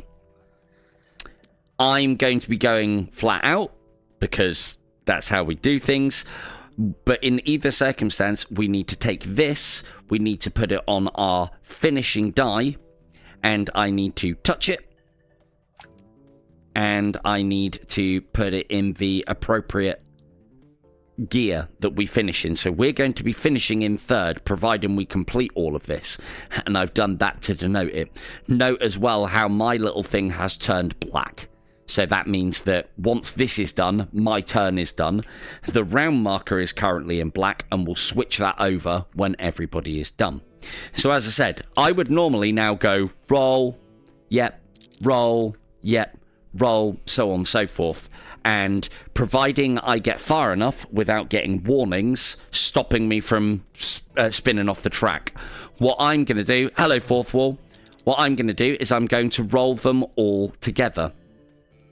And basically the benefit of doing this is I can't stop if I roll too many warnings. I'm just going to roll them all at the same time. And this has various advantages and disadvantages. And hopefully I'll be able to show you the advantages. Yes! So, 1st, 2nd, 3rd, I got 1 warning and then a blank one, which basically means that I can resolve my entire movement, put my card here. Sorry, Von, bear with me. There we go. Oh, no, hang on. I cornered a little bit better than that. There we go. So I then put my card. Apparently, as well, or kind of an unwritten rule that I found is that making the sound noises, the sound effects of your car traveling the track of the thing that you just laid down is mandatory. So I've now resolved my turn. I'll recover my dice.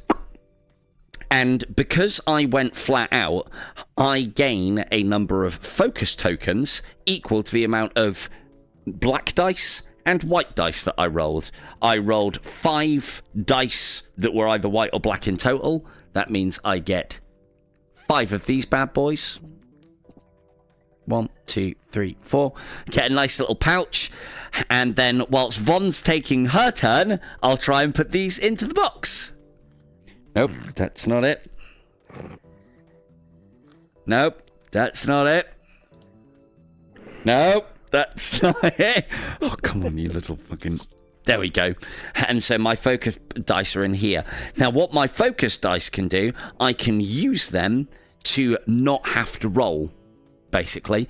Now, the one thing that I will say is, regardless of how far you get within your going flat out, as I just did, you'll always get the tokens. So, and don't worry, Beavis, I'll literally talk you through your first couple of rolls and tell you what to do, and you'll pick it up easy enough. Well, yeah, all of the stuff that I read about it was having to do with the braking and the turning yeah, that's easy enough. Corners. Yeah, all you need to do is make sure that as you enter the square that has a number on it, you are in that gear. If you are not, then you spin out. And is Von going to go slow and steady wins the race? Is she fuck? She's doing this all in reverse, I might add. Look at that. Look at her go. And, yep, roll complete. Okay. There you go. And me and Von have nicely blocked the track now as well. Rude. Cool. Very. Right, Mr. Fish, if you would like to go next. Oh. Yeah, another spot. Mr. Space. Did I miss You this? do have to fill I figured each you'd have to space. start Yeah, no, from it's, the it's start. it's part of the disadvantage of going where you're going, but you can then get to a higher gear.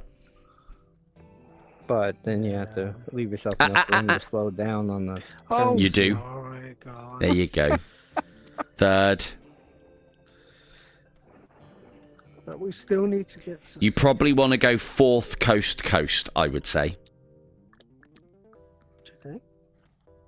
You could go, you've got two options. And then You can either, actually hang on, start. you can either put fourth there and coast. Oh, no. Yeah, if you can't. wanted to coast to here, that's the only place that you can. You can't occupy the same space as another player. Oh, coast. Now, do you want to risk it or do you want to go flat out? Oh, I'm going flat out. Of course He's he a is. goat. Come on. He's a goat. Hold on. One So point. pick up. Oh, So yeah, grab your little token, put it where you finish. Where you finish. Next square along. No. Put it lower. Oh, hang on. No. Put it much lower. 1, 2. There you go. Don't think about putting it on the square. Think about putting it on the tile of the board, Okay. and then you need So to now do you press that? press it with A first. Put the blue dot on it. Right. Put the blue dot that's between your fingers. Put that on it first, and press A to bring up the little thing, Yep. Got it. and then push it with your finger. There you go. So that denotes that Mr. Fish is finishing in fourth. And now he's going to pick up all the dice, because everybody goes flat out in this game, because why wouldn't you? Because you want focus tokens. With the closed beta, this game is fantastic. This is the future for me and VR and all sorts. I am very into this. Right, Mr. Fish has spun out. Bear with, though, and I'll show you how to resolve all this. And also... Oh, hello, Porter. Hello, Portu. How you doing? So, Portu is one of the, or is the community manager. I think you guys have done a fantastic job, and there are some tiny little tweaks that I'd like to see in... And it's just like things like the precision of picking up things sometimes. Yeah. I don't seem to struggle with it too badly now, and we've all gotten used to it, but it isn't very user friendly for the beginner. But then, This- you know, most This things one is actually worse than aren't. Dark Castle. Yeah, this one seems to be a little bit Yeah. more finicky with the whole picking up of things. So, but yeah, other than that, bear with though, and I'll discuss all thoughts soon. Right, so the way that this works now, Fish, leave the dice as they are. You can lay them out in such a way that you can choose which gear you wanted to finish in. So obviously you have to start in first, or because you can't coast in zero. So basically what you now need to do is... Oh no, of course, no, we'll be sharing plenty of feedback, dude. Don't you worry about that. So you need to basically, now that you've rolled, you need to re-stack your dice until you hit your spin out point. Now you could put the dice down exactly the same way as you had them previously, but if you're clever, you can put the dice down in such a way. Actually, no, you don't need to be clever at all. You can put the dice down in such a way that you spin out at a lower gear, and so you won't take as much damage or lose as many turns. So you want to go 1, and then it doesn't actually make any odds. You could go 2 coast, or you could go... Oh no, sorry, you But could no, go I've got a hazard 2. on 2. No, that's fine. You can still put it down. It's only when you've got Okay. 3 hazards that you would spin. So you could... Right. Right, so here is your decision to make. Do you want to spin out in third, or do you want to spin out in second? Third. Okay, so in that circumstance, if you put the number 3 dice down, because you can replot your route now, you can do it however you want to. If you wanted to, you could make it so that you spin out in fourth, because you still haven't spun out yet, because you haven't hit your last warning. Right. Okay. But obviously, the higher gear you spin out in, the more chance there is of taking damage and various things going wrong. Let's go all in. course he is. Cool. Red, So, right? and then you need to put the other 2 down. It'll get him into the orange. So you put one there, yeah. and then you put the next one there. Which then means that this is where you will spin out. And we need to find out what happens to you. So you are in 4th, and you are on an orange part of the track. So this counts as a double spin out. So we'll do, or not a double spin out, like a full spin out, which basically means you are going to be off track and backwards. Yeah? Great. Yep. So proper good spin out. Well done. Well done, fish. Take your dice back. Just press the remove dice. Oh, yeah. There you go. And you need to take one of these, of the little damage tokens. Oh, look at him with his stupid green flag. Okay, fine. So basically, next turn, all you get to do is rotate your car back round the right way. Right. So you basically, in essence, skip a go. Oh, I will add as well. We'll do 2 laps for this just to get things going. So, right, Beavis, do you want to come in a little bit closer, mate, and we'll get you started as well. If you grab the thing at the bottom with trigger, you can move it in and put it where you want to. There you go. And we'll move around to accommodate you like that there. So what I would recommend, oh, and you can also lock or unlock that in place so it actually stays where you leave it. So again, all very nice and dynamic. This is all good UI, I think. Again, there's elements of it that are a little bit fiddly, but I would rather have it fiddly and be able to do exactly what I want to do with the game, other than, you know, the alternative, which is things being very static and locked in place. I don't want that. What's that? I don't There you go. Yeah, you do. You went all Yeah, out. you get the tokens regardless. How many? Yeah, you got 7. Cool. So I can try and get these in as well. Yeah, that's the funny part. That's the only reason you gave me them. Yes. You Duh. can switch to here as well if you want to, and you can still, so you can either coast to there or you can go up to 4th. There we go.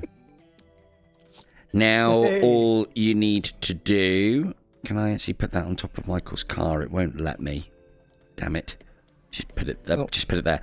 Yep. So think about it as putting it on the track, not on the square. So put it even lower. 1. There we go. Oh yeah, it highlighted. I saw it highlighting. And you need to press A on it. Yeah, pinch it between. So get the blue spot on it, and then press A. There we go. And so that is the gear that you are finishing in. And now you can either roll individually, and as I said, when you're rolling, if you rolled one of those and then another one of those, you could then end your turn. This is the advantage of going at normal, like not going breakneck speed. But if you go breakneck speed, you get those all important focus tokens. And focus tokens is what gets us free rolls, basically. So how do you want to go? Out, I guess. Cool. Right, so pick up the first one. And then... Wait. Whoa. Grab the first one. You've got to roll them all together. Okay. And then grip on each one of those. Yep. I don't know how much you've played around or practiced this. This is the part that I find that people can struggle with. But what I found is hold A on it. Hold trigger and then move it like almost through the dice. And then press grip whilst holding trigger. It should highlight. It should come up like a little magnet. Then you press grip. This was the one thing that we were finding, Dark, is that some players seem to have problems with this the first time. Once you get it once, it seems to be fine. But for this, I don't know. It feels like the box needs to be a little bit more forgiving. There we go. He's got him. And then once they've seen an example of being able to do it, they can usually recreate it. So to me, it's looking like you almost need to be fucking underneath the table. So I think that might be a networking thing. But I don't know. So give him a roll, give him a shake, and get him out there. Perfect. Ooh, good. So you now move your car to where the thing is there. Make the sound. Excuse me. Could you take your car back to its starting part? Could we have some sound effects, Sound please, effects. there, Let's go. Mr. Beavis? Right. And then okay. maybe a little beep beep as you go flying past Michael, who's spun out. If you don't do the driving Come on, noises, it's not like you're even living, Beavis. Question. Come on now. Go on. He's here. Yep. Mike needs to go back on track. Not yet. If that was the case, and Mike needs to go back on track next turn, and if it is Fish's turn before Beavis's, then he would be blocked. And it? no, it wouldn't be Beavis. It wouldn't be Fish's turn. Fish is actually going to be going last because he is in double zero. And normally when you spin out, you're in zero also. What you have to look out for is when you have spun out and you're in zero, so you would be going last, and people specifically stopping on the only spot that you can go into Who would do that? on purpose. I would totally do that. No But anyway, way. So I do believe that is everyone done. The only thing that you need to do now is you did 1, 2, 3, 4, 5. So you did 2 white dice and 3 black dice, which means you need to collect 5 tokens, 5 focus tokens from the yellow bag. You can collect them in the same way that you would get multiple dice as well. So you can pick one up, hover over the top of it, and then if you press the grip button, it'll give you a little bag. Possibly. Yep, there you go. And then get that up to 5. Yep. There we go. And now, all you've got to do is get that into there. We'll leave you with that whilst I just resolve the end turn. So that seems to be there you go. That seems to be another one as well, Dark, is getting the bag to interact with this square. I kind of think it's funny as is, because that bag goes all over the fucking show. It's brilliant. So, that is turn 1 of this what's going to be a rather lengthy race. We now flip the round marker so that we know that it is now. I don't think it matters which way round you do this, and I might not be doing it the correct way, but it's more of an aid to memoir for us to know who hasn't gone and who has. So now we need to redetermine turn order, and it will go me first, Von second, Michael third. Beavis third, Michael last. Now, we'll get Michael's turn out of the way. That's basically Mike's turn. Because you've got to right yourself, and then you'll be coming back on track next turn, whilst we all burn away. So, I'll go from third down into second.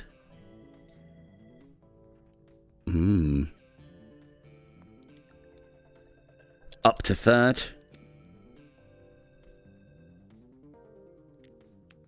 Oh no, I can go up to third here. Yes, lovely.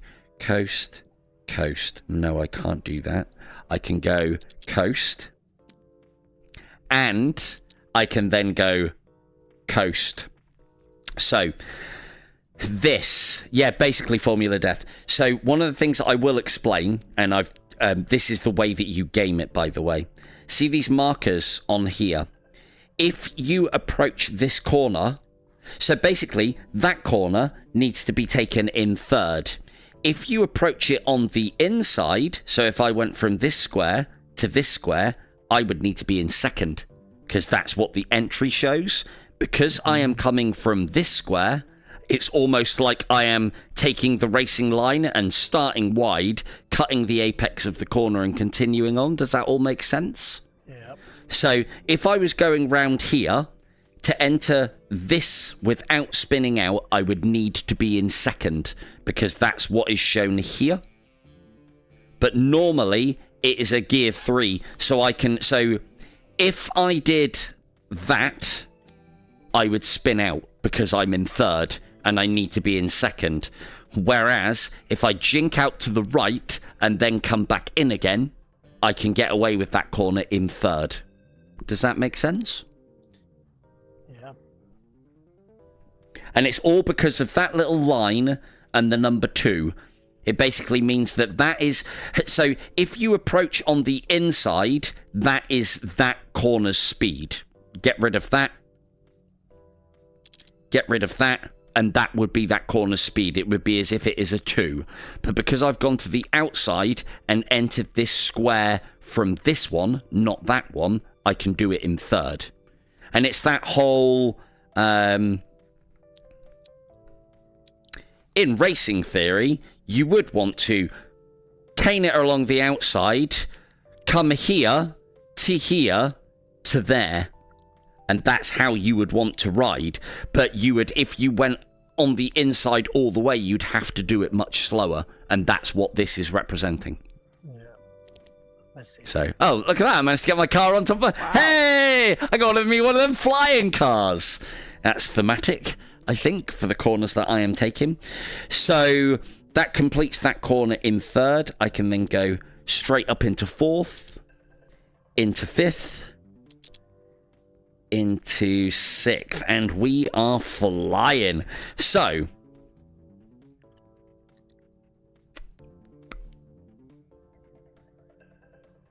yeah, that looks all good. If I wanted to skip a gear, where's Beavers? There he is. If I wanted to skip a gear, that's where the break dice come in, and I'll teach you how to use those later. And now, do we play it safe, or do we go flat out? Well, let's put this in the correct place first, which is here, and I will be finishing my turn in sixth, and then 1, 2, 3, 4, 5, 6, 7. You know what? Who cares? It'll be a great noise. It'll be a great sound effect that I'll be able to do as I whiz round these corners. Ready? And this is a big one. This is a big one. Oh shit. I'm gonna have to go and find out what these are now. Yes! Yes! Success! So I successfully managed to throw most of my dice and miss the table through dicking around. But now I have a rule. Thank you, Vaughn. I have a rule at my house where if you can't hit the fucking table with the dice, then it's probably going to be a miss, isn't it? Because a dice and a table are quite big things. So I won't dick around with that. But other than that, that was the perfect roll. So that went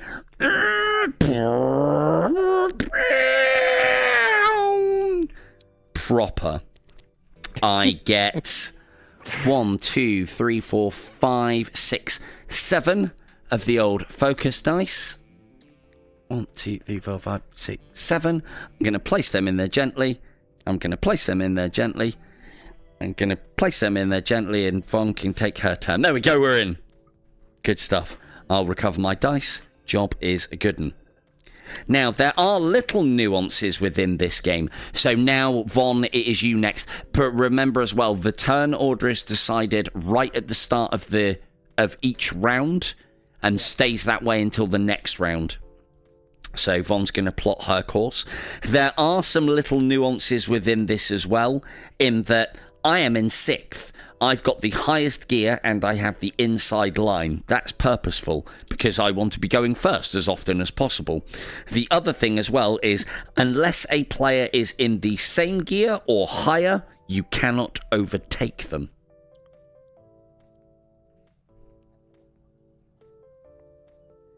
So you can do what I did. I can't and go you back can to put 2. No, you're in third, back to third, coast. So you are then taking that outside to inside line. Now you can carry on to fourth. Mm-hmm.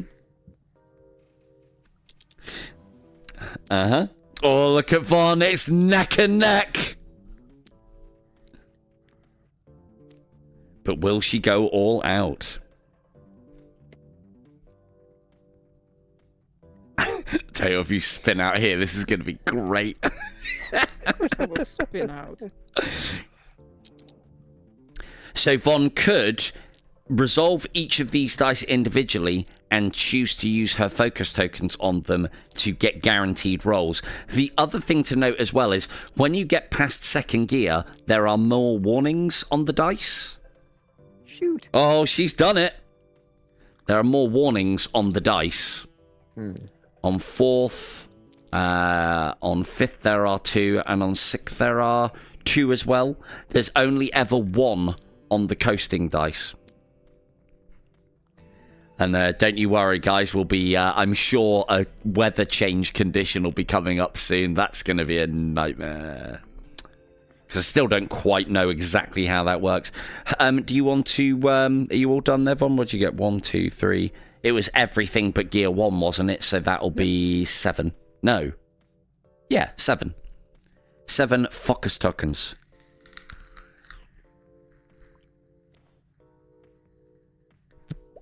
Yeah, make sure we've all got our weather thing at normal tyres and sunny. Don't change that. Because I think we're all supposed to start off at the same for that to work. Okay. Next. Do you want to resolve your car? As in...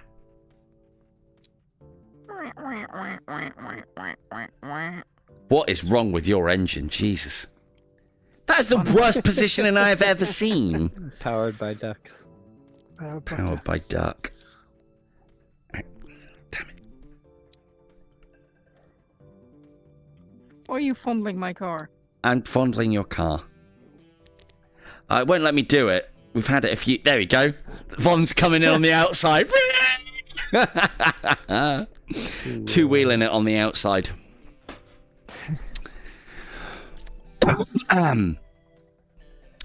So if that's pretty much how the game is played. Beavis, off you go, sir.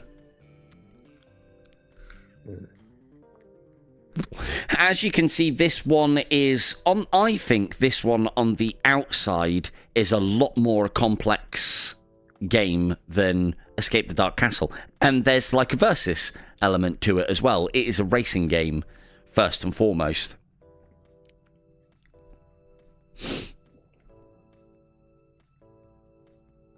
So you could go...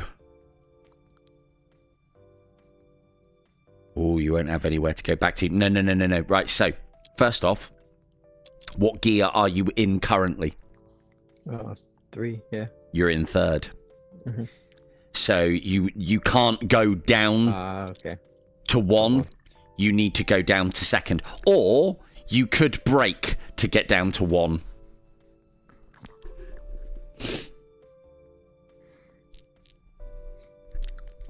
I'd say you want to go second, coast, third, fourth, fifth, and then you could do some heavy braking to get down to here. Oh, you'll have already used your third, won't you? Or will you? Yeah. He is in third. He is in third. Ooh. You are in third, actually. That's a good point. So you could go second. Yeah. Coast.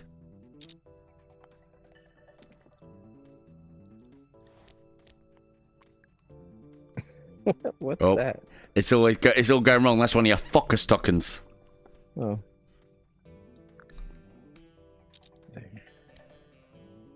Mm-hmm.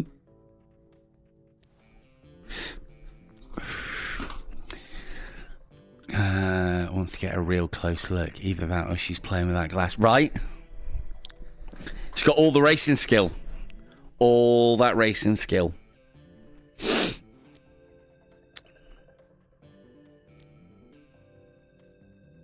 So there are some other elements to this game as well. This is just one of the pre-made tracks. In the actual game, you've got the ability to build your own tracks. You can choose the amount of laps that you would complete. This one is a relatively simple and easy to negotiate track, there are 8 in the base game, or there are 8 in this game, and I don't think we've got the ability to make our own at the moment. So yeah, you could go coast. You could then go from third, you can go down to second, or you could spend a break and go down to first if you wanted to get another square along.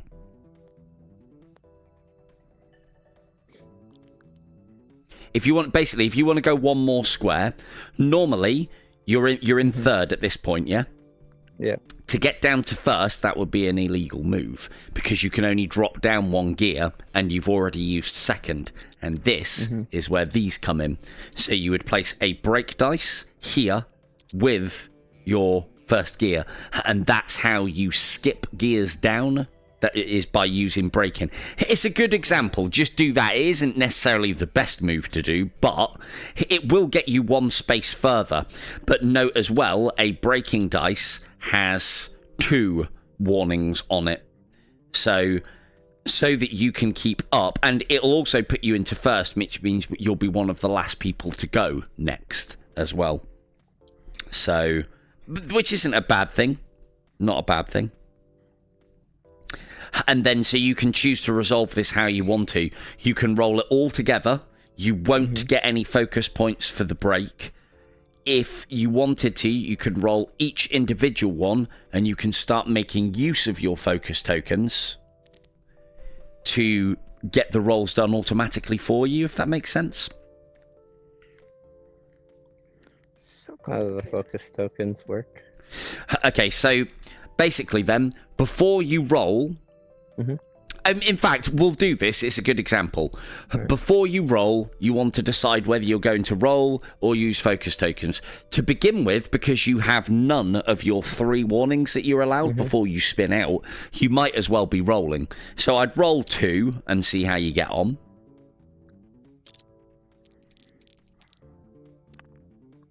Cool. And then we'll pop you up on there. Oh, 2 seconds. Hang on. Oh, yeah. Let me do that for you. There we go. Cool, he's good. Keep going. And basically, to use a focus token now, like at this point, you don't need to because you could only get 2. Oh no, you could. You could. Might as well roll the white. And then might as well roll the other one. But let's say, for instance... So, hold on. So, pop that one back on there a second. Let's say, for instance, you'd had 2 warnings up until this point. You could go, cool, right, I ain't fucking risking it, but I want to move this extra space. I'll use 1 focus token for the 1. You would then roll that 1. Sorry, that would then be rolled and done for you, because you've used focus to do it. And you also need to use the break dice. If you wanted to use focus on that, you would have to pay 2 to auto-complete that. And then let's say, for instance, you then had another gear here that you then went up or down to. You would then have to use 3. And then say you wanted to use another one for, and it's cumulative. So the more dice you use focus on, the more focus tokens you have to use, to silly amounts. But in this circumstance, you can't possibly spin out at the moment because you've got up to 3. Oops, are they dropping down there? You've got up to 3, and you've only got 2 rolls to make. I'll let you put those back in a minute. So yeah, sorry. Carry on. Thank you, Von. Battery's still fine. Battery is still fine. Ah, the beauty of the KKCOBBVVR thingy. The battery is actually charging whilst I'm playing a game and streaming. What times we live in. There he is. He's in. Hello, Kim. Cool. Right, so... I think that is all of us done again. So we will... You got to first, you got to turn around. Change the round marker. So yeah, you're now back on the track. you are good to play this turn, starting from 0 gear. Oh, I am. Okay. Now, me and Von are both in 6th, and I'm not going to disguise this overtaking maneuver for the reckless heroism that it is. She's still going to be going 2nd, and the reason being is, although we are in the same gear, and on the same space, I have the inside line. So having the inside line allows you to go first. So, I'm going to go from 6th down to 5th, 4th. Ooh. 3rd. Oh, yes. Hang on. 5th, 4th. No, because that one skips that one. Oh, that one skips. That one's a whole space. Oh, yeah. Right. So 5th, 4th, 3rd. Slide across and take the apex of that one 2nd. I'll then go... Should you be in 1? No, because I've gone from the outside to here. See how there's a 2 here? If I was going from this square to there, yes. But because I'm coming from this square, cutting across the inside, I can do it in 2nd. These are the little nuances that will take you some time to get your head around, but once you've got it, it's reasonably easy, I think. But then that's the thing, is like, you probably played a fair amount of driving games and various bits and pieces, whereas I don't think Von has, so it might not to her, because inside lines and apexes of corners, might not make sense. 2nd, I've got some coast dice. Ooh. Coast.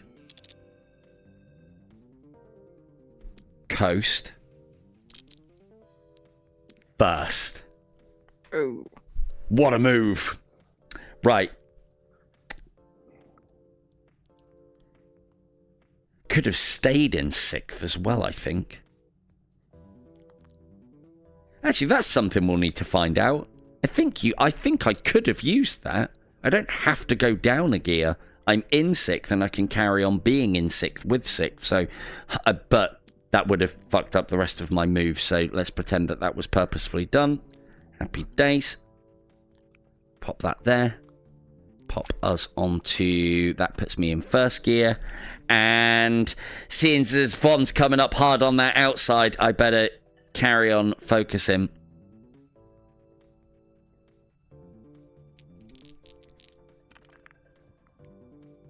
Oh, a champ!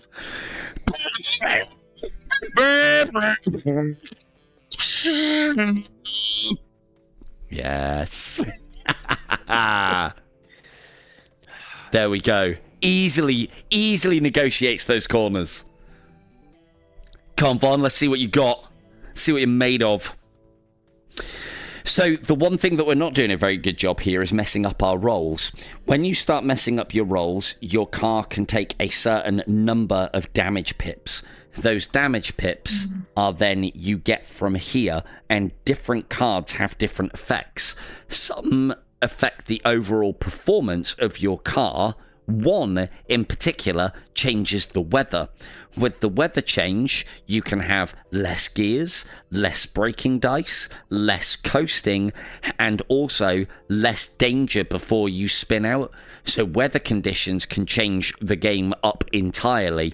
There is, I suppose, a strategy of trying to make the weather change, pit stopping and getting the right tyres on, whilst your opponents haven't. But yeah, that's kind of the higher end of strategy and tactics, I would say. So for you, yes.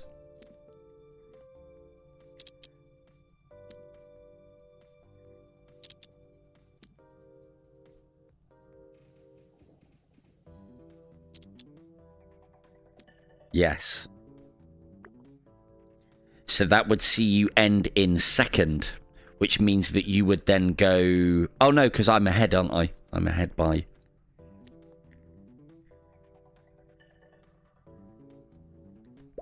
Oh, hang on. I've got to remember the order of march on that a second. I can't remember if it was...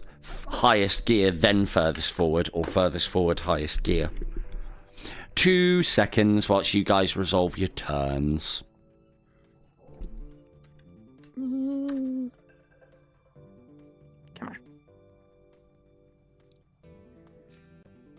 It is the one thing that I think the game is missing, is the ability to have a little manual to flick out. If you're playing on PC, you can use the Steam overlay. Yeah, and I saw you. Manual. Yeah, I saw you say about that earlier, actually, which is very cool. I would like a tutorial on chapters. Yep. Yeah, you could pull up the manual. It'd be nice if, besides the video, they have a paper manual. Yeah. Let me see. Right, sorry, I'll get back to looking at the action in a minute. I'm just having a look at this. Current corner first. No. What are the speed, distance, position? Cool. So in that circumstance, Von, with you finishing your turn in... What gear are you in? Hang on. No, you're not in first. You're in second, mate.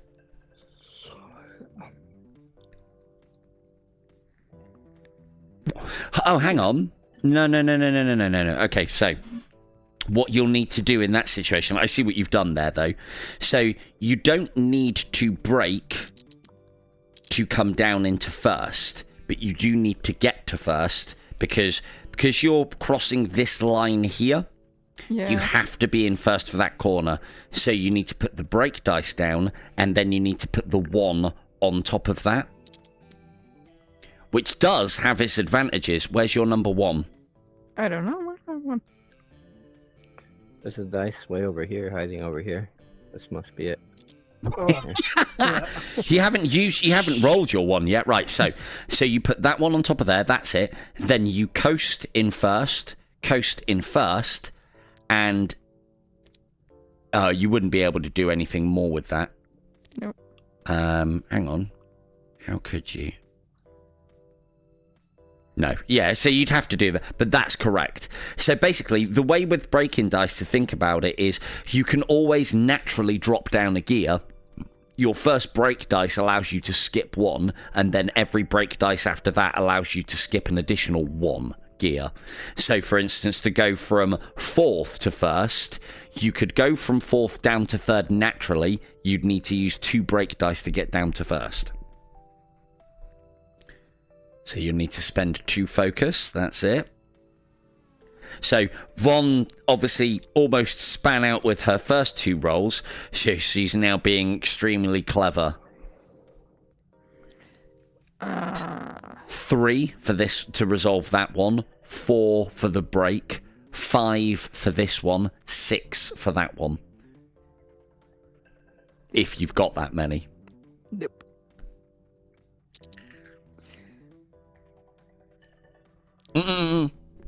One at a time. These are on the same spot. Yes. I don't think you roll... Ooh, maybe you are supposed to roll them at the same time. But the thing is, because you're... No, I think you roll them individually. You roll the first one, and then you roll the breaking one. The only time you roll them at the same time... maybe. Maybe you should. Too late now. Ah, damn it. It's okay, it's fine. Because basically, I think that's why you're supposed to roll them at this individually. The only time, as I understand it, that you roll multiple dice at the same time is when you are going flat out. So let's say that didn't happen, and you rolled that one. So you've now got a spin out. So you can take your dice, and you can order them in a manner that would be fitting. So how are you going to reorder? So basically we'll take the ones off that you've passed, and that's what you've got to work with. Well, I don't know, because I don't get this. Okay, so you were in 6th. So basically you'll have to go 6th, 5th. Oh, hang on. Yeah, you could do that. 5th, 4th, 3rd, and then spin out here. But you would be in 3rd, not 2nd. Yeah?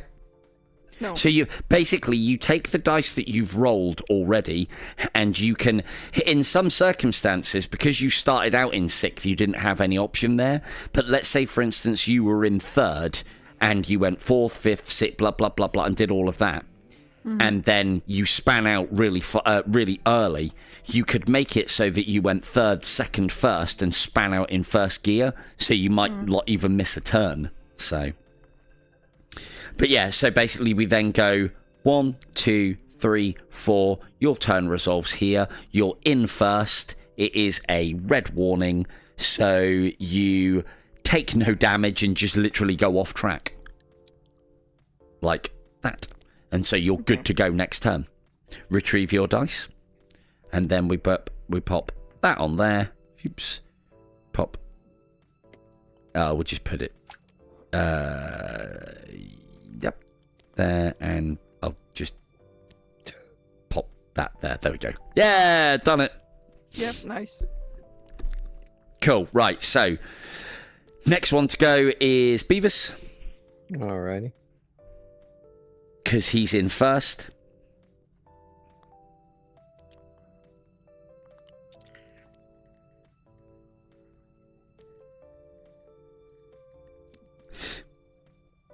So he goes from 1st to 2nd.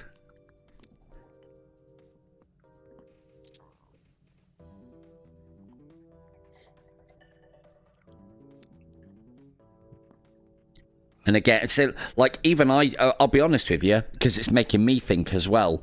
I don't think you roll both of those at the same time. You do them as individuals. As seen in the rules, the only time that you roll dice at the same time is when you're doing the whole flat out thing. This game is super confusing. It can be. It can Yes. be. Yes. Can be. Is. Mike, back me up. It is. Yeah. Happy with that so far, Beavis? Slowly. You could coast one more, but it then means you'll be going into a corner where you need to be in 1st at 6th, and you'll only be able to get down from 6th, 5th, 4th, 3rd. You'll only be able to screech down to 2nd with all of your break dice. So another move that you could do is you could go take that away. Yeah. Coast, and then you could use 3 break dice to get back down to 1st. Yeah.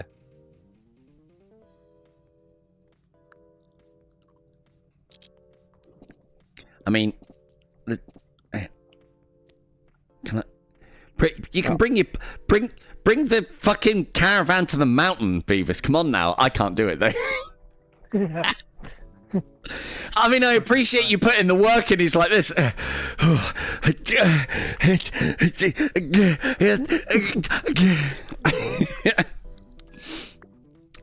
So, yeah. Oh, did it remove all your dice? So you're in 1st. So 2nd. Yep. 3rd.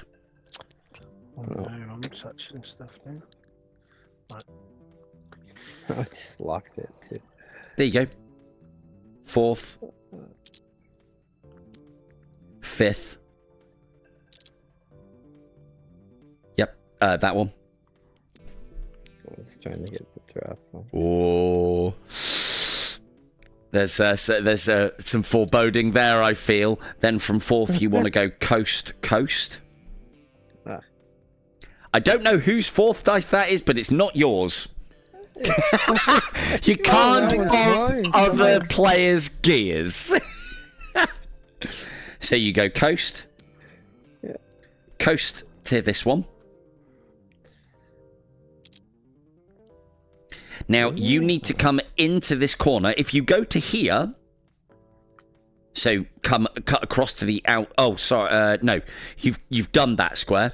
Yeah. So you then cut across from here to here, because you've taken that square. Yeah. The other thing to note as well, when you're looking at these corners and stuff, note how each of these tiles is a hexagon, and that hexagon denotes like the beginnings and the ends of the track, so you can easily see where a track piece ends and where another doesn't, and the individual tracks within it. So you're in 5th here. Now you need to get down to 2nd. So normally you could just drop down to 4th if you have it, but you don't have 4th. So you can drop down to 4th, use a break dice to get down to 3rd, and then another break dice to get down to 2nd. So you will need 2 break dice and your 2nd gear, which you've already used. Yeah. So you can use a 3rd break dice to get down to 1st gear. I just put them all on. So break. On this, you could do the outside one. Yeah. But if you go, you might as well go the inside one because you're then a little faster. So you want break.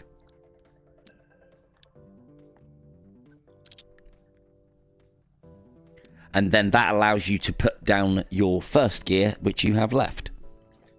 Right. On top. On top, yeah. That's one hell of a stack. Might I suggest that you don't go all out here? And you might want to use your tokens. Yeah. So, again, individually it locks it roll. to you. So when you lock it, it just moves. Yeah, unlocking it moves it with you. Locking it locks it to the space. Excuse me. So, take your purple marker, pop it on top of your huge break stack there. If you accomplish this, I want to hear the wickedest break noise as you approach that corner.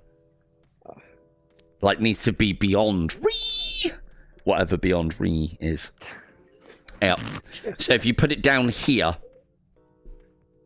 that's how it'll use. Because don't think about it as putting it on top of the dice. It's almost like the dice don't actually have a thing to connect to.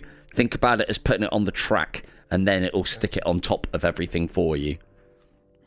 So, off you go. Right. Roll 2. He's good. Still good. He's still good. Oh, he's still going. You could do without no warnings up until this one. Oh dear, there's one. That's okay, that's one. That's 2. Yeah. So, you could now use... I don't know what the actual order you're supposed to resolve these in, but I assume it is in the stack. So you could use 1, 2, 3, 4, 5, 6, 7, 8, 9, 10 focus points to get all of those out of the way. If you haven't got 10, might I suggest you roll the 1 first, because that's the one that you've got the least chance of getting warnings on. You've got 5. Oh dear. 1, 2, 3, 4, 5. Yeah, okay. So I would roll the 1, chances-wise, I would roll the 1 first. Woo. Excellent. Now, you would use 1 token to resolve one of the break dice. So you do that, and then just remove the top one. Okay. Now, you need to use 2 tokens to resolve the next one, so just pull them out of your board.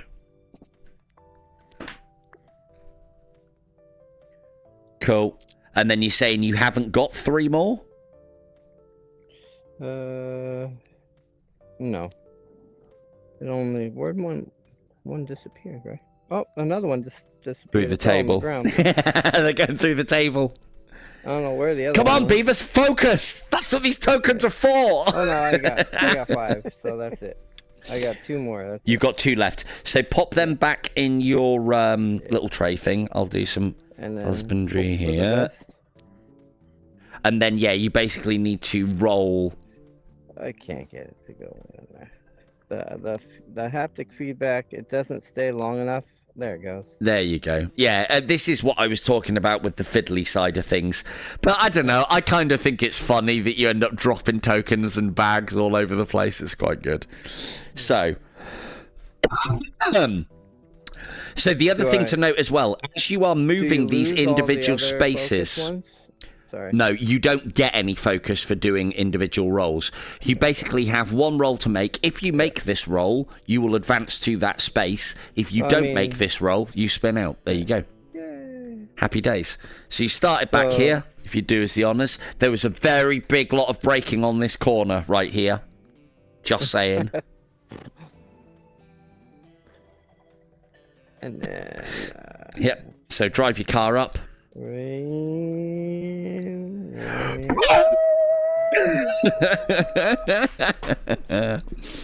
Cool. Good.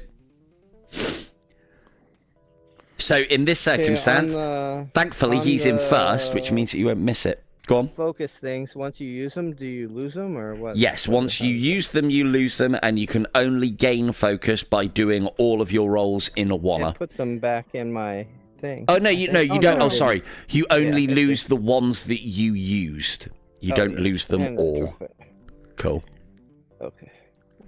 Right, fish. Off you go, son. I got some catching up to do. In the rear with the gear. Okay. First. Yes. Oh, just when I put 2 of them back in my board Yeah, it thing, looks it like goes a up lot. once more. Oh, there is another one over here. You on could the go floor. to this outside one here instead of doing 2 spaces. Go further, yeah. You can literally There's my jink one. across lanes as you please. Then you coast. Yep, coast. Then you need to be in third again when you enter this corner. Coast. From there, perfect. Into fourth. Into fourth. Look at fish, he's flying. Look at it. Yeah, for now. Flying fish. Well, we'll go to sixth. And sixth. And that's him. He's like fucking top ending now. And he'll be going first next turn as well. So, hang on. That needs to be... Oh.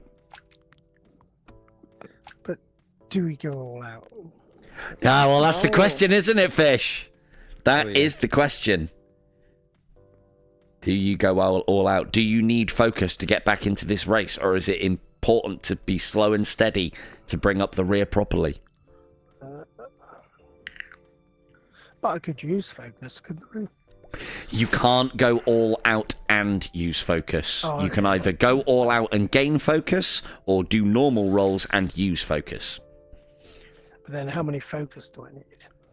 To One do for what? To each? do all of that? Well, it depends on how. Basically, you don't want to be using your focus until you are borderline about to spin out, because you might not need to use any. If you get to like here and you roll that successfully and you've only got 1 spin out, then you know you can roll that one safely, because even if it is a spin out, you're not going to hit the 3. But as I said, if you do this, you can roll individually. If you go flat out, you can't use focus, but you will gain focus. Right. Well, let's be brave. Good man. I can see another spin out in your destiny. I want sound effects. So this will actually get you the maximum amount of focus as well, which would be 8.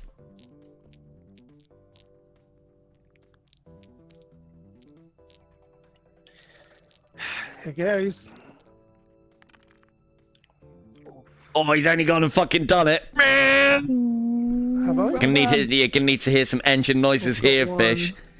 Yeah, I only see 2. 1, 2. Everything Oh, else that's is enough. green. Yep, no, that's good. God. I mean, you fucking borderline. You know, you could have span out with 1 more. Fucking screaming in the rear. So you get the full 8 focus points there as well. Okay.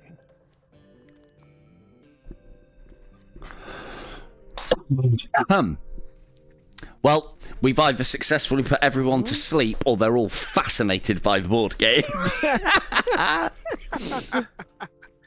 Right. I've got to do. You going, fish? You can do it. Come on. You. Oh. 1 more.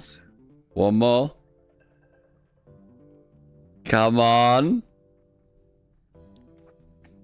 Come on. Come on, fish. You could just take it out and put it in the bag if you wanted to. There you go. There you go. No. Beavis is still alive. Just put him in the thing. Right, okay. Whilst Fish spends 20 minutes trying to put all of that back in, we can get the next turn underway.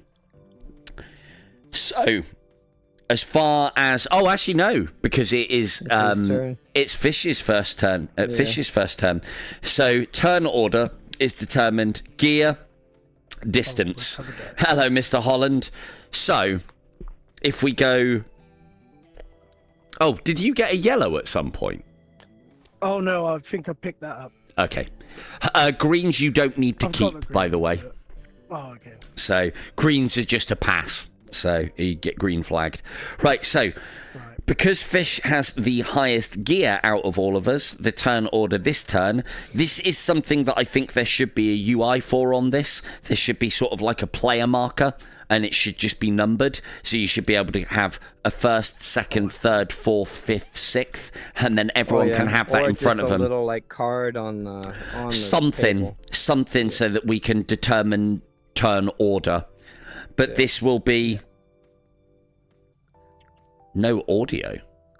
He doesn't have audio on his PC. What, he can't hear us, or? Yeah. Oh, hang on. No, it's not on our fault. It's his. Oh, right. Got you. What? So we can basically say whatever we want to John, and he wouldn't know. I think he's a fantastic guy, don't you? I think he's a fantastic guy, and you're definitely sure he won't hear this. Perfect. So, oh shit! Now he can. Fuck. I take it all back. I take it all back, John. You're terrible, terrible human. Right. So, so it will go Fish first. It will then go me second, Beavis third, Von bringing up the rear. So off you go, Fish. Okay. 5, 4, 3, 2. And you will have to stay in at least second. You'll need to be either in second or first to be able to overtake Beavis. And I think you need to maintain that through both squares because they are technically both next to him. Okay. But thankfully he's on that corner in a low gear. Third, yep. Out to second. Coast. You could coast again. Coast again. And then I'm stuck. You could go down to first, but you'd actually be helping Beavis out by doing that. By staying in second, he will still be able to overtake you. Nope, doesn't matter. Ignore me. Nope, you're good. You could go down to first. So I can break. No, you wouldn't have to break. Oh, you can go from second down to first. You're in second at the moment. Oh, yeah. You got it. So set your marker. Fucking smashing Beavis on the outside lane there. There we go. And pop that to... Oh. I haven't been doing the round markers. I should have been doing the round markers. I'm driving the Dodge GT here too. I'm getting passed up. Passed on the outside, no less. Yeah. So what time were we on here? Half P. past. So what I was thinking is maybe we'll do a couple more turns of this and then maybe finish it off with some more Escape the Dark Castle if we're all game. Yep. A quick game of that and we'll try and fly through one more of those. I think that one's... Hey, stop fucking around my car, Fish. All right? I didn't mean to. Hands I'm off. trying to change me, knocking all the things around the back to place. one, but I can't. There you Wow, go. there we are. So we'll do it for you. So this is another one of the beauties of this game as well, is if somebody is struggling with the UI, if somebody is having a bit of a nightmare picking things up, or if they if it's down to individual dexterity, or the game's not playing quite so nicely, or various bits and pieces like that, other people can help out. Why is there an under the table club all of a sudden? What's going on down here?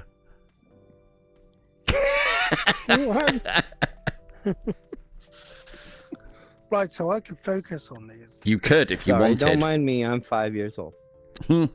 But the thing is, Mike, One on you each? don't really need to yet. Well, I suppose. Because you might as well start rolling, and you as I said, you can't use focus and go all out. So if you're going to do this brings you back into the race as well, which is quite cool. That's a warning. That's great. Not a great start. Next. Oh, that's now you need to use your focus. But remember, you don't have to carry on. You can stop at any time as well.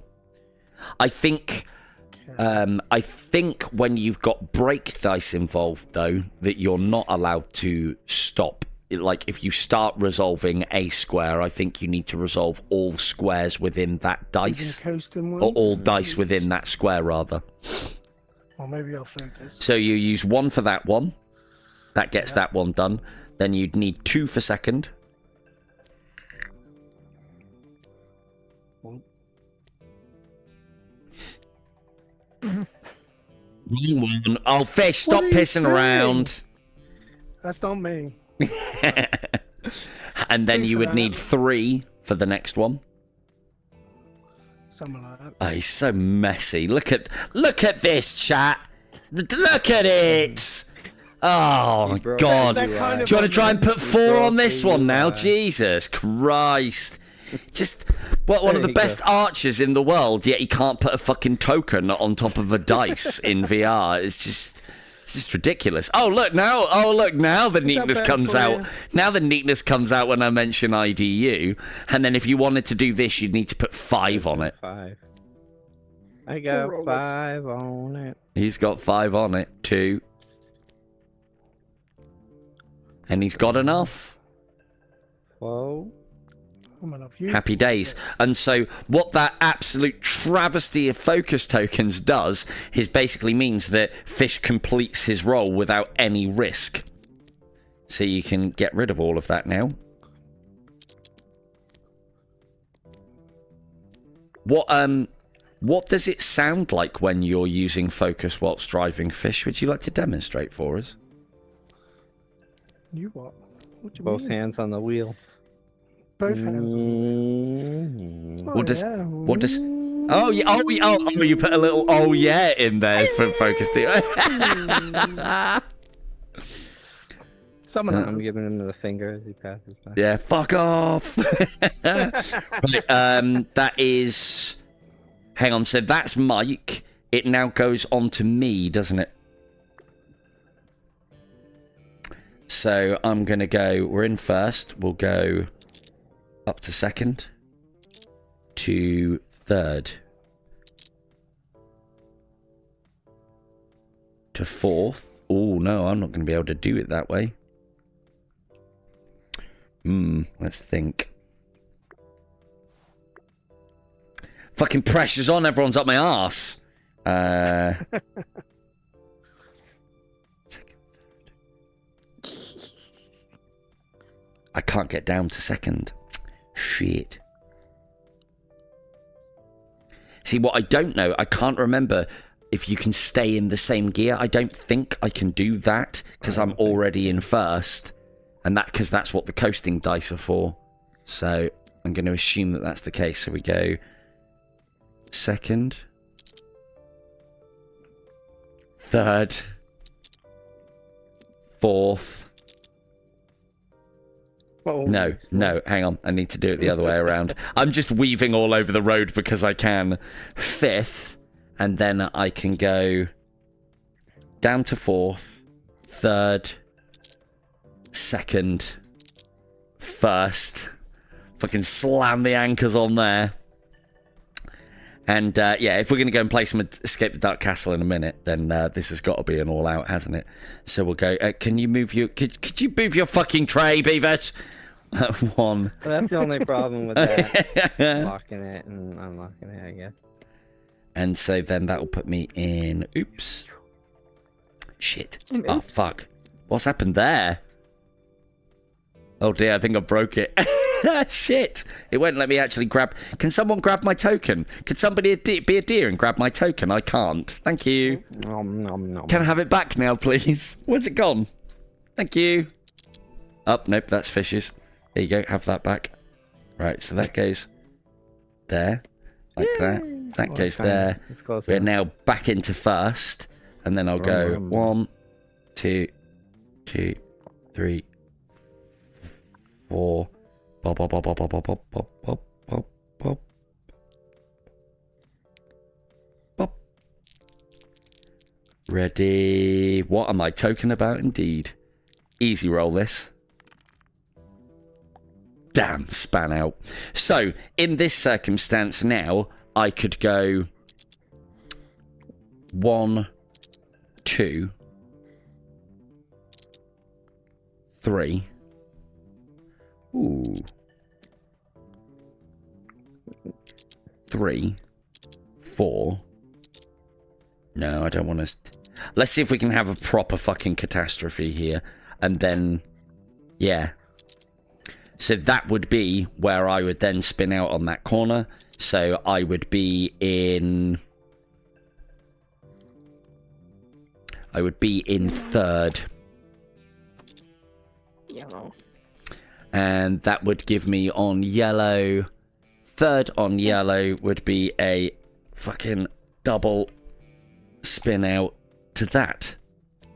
Double zeros. Bosh.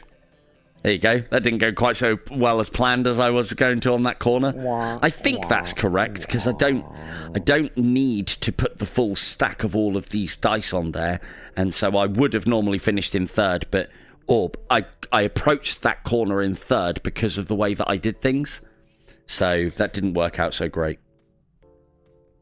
I could have used additional of these to approach it in a lower gear and potentially not span out as hard, but I didn't take any damage, so it's not too bad. Cool. And then, Beavis, you to go. Alrighty.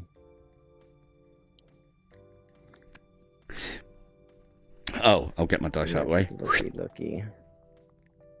Little UI things like that are great as well, that it just, like, again, as I said, we're having to play this game very much at its core, like, its fundamentals, and know the mechanics, and know them reasonably well, or at least have somebody who knows them reasonably well. One of the other things I can do as well, whilst these guys are doing their turn, I'm sure Von will be able to oversee, is we could have a quick look at this. This is one of the things, just in case... Porto is watching. One of the things I would like to see on these YouTube things is chapters. There are currently no chapters on this YouTube video, and it'd be really nice to have chapters. Also, if you need anybody to do these, let me know. It's kind of what I do. One of the available circuits. After that, all players will be required to choose the color of their car and one of the seats around the table. Once all the players are ready, the game will start. This gives you an idea of how you can learn how to play the game. Do bear in mind as well that players will decide the number of laps the race will you wouldn't have to use this to learn how to play this game. In the game, you could do it in the comfort of your own home without your VR headset on and watch this video at any time you like. And you wouldn't even have to watch All on Board's tutorial. You could go to any of the many tutorials that are online, and for the digital game that we have here, or the actual board game, because they are exactly the same thing. So all of a sudden with this, you have an absolute wealth of information at your fingertips to not only learn a game, but also learn about all the nuances and all the finer points and get good. Very cool little feature.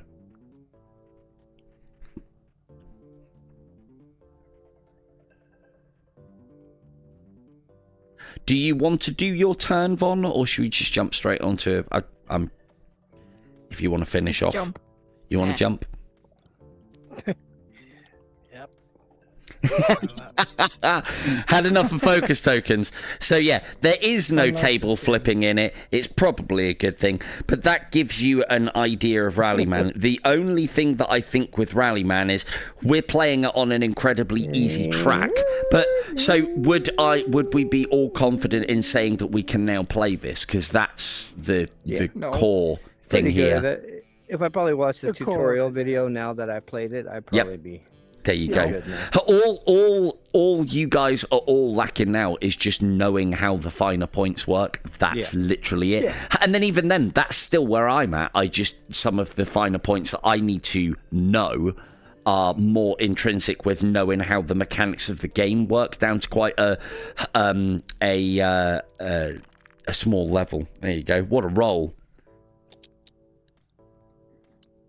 And if you want to, you don't have to roll on the table. If you want to.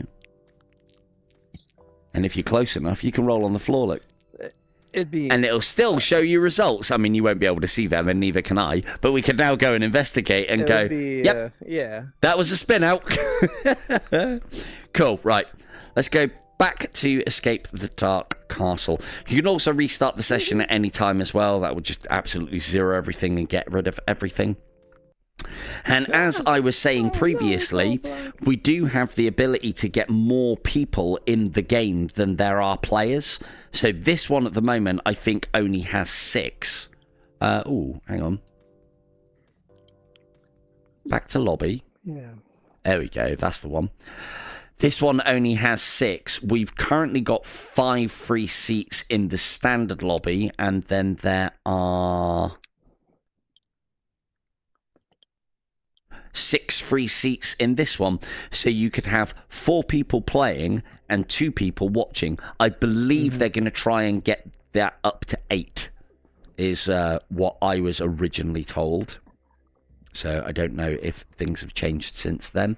I am going to carry on milling.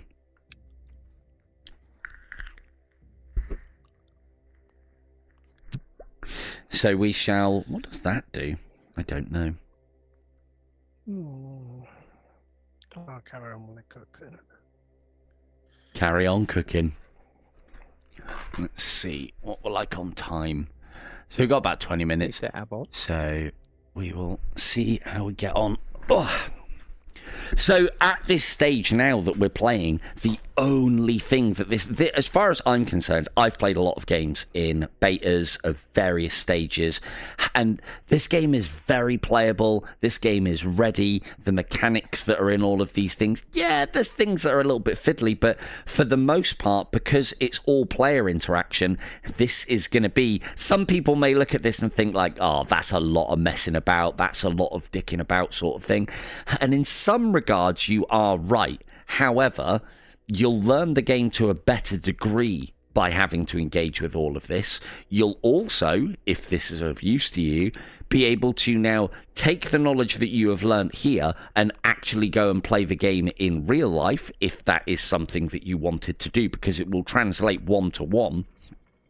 And as I said, what I think is going to be the hidden advantage of the fact that we're having to pretty much do all the things and the stuff of the board game is that I would imagine the all-on-board team, now that they have everything together, will be able to just throw artwork and cards into this, and we'll be able to have games generated very, very quickly. And that also serves quite nicely for the modern community. I have a game called Plague Incorporated that I would love to inflict on everybody that wants to play it. I love Plague Incorporated, the board game. You get to be the virus and try and take the world down. I also have another game which might be a little bit more ambitious, one of my favourites, called Chaos in the Old World, where you get to play as the Chaos Gods of Warhammer that I love so much. So, right, I'll get us underway. I have Lords of Deepwater. Lords of Water Deep, that's a good one. Yeah, Waterdeep, Jumanji, Gloomhaven. I have the Aliens cooperative game that I haven't played yet. I've got the original AVP game.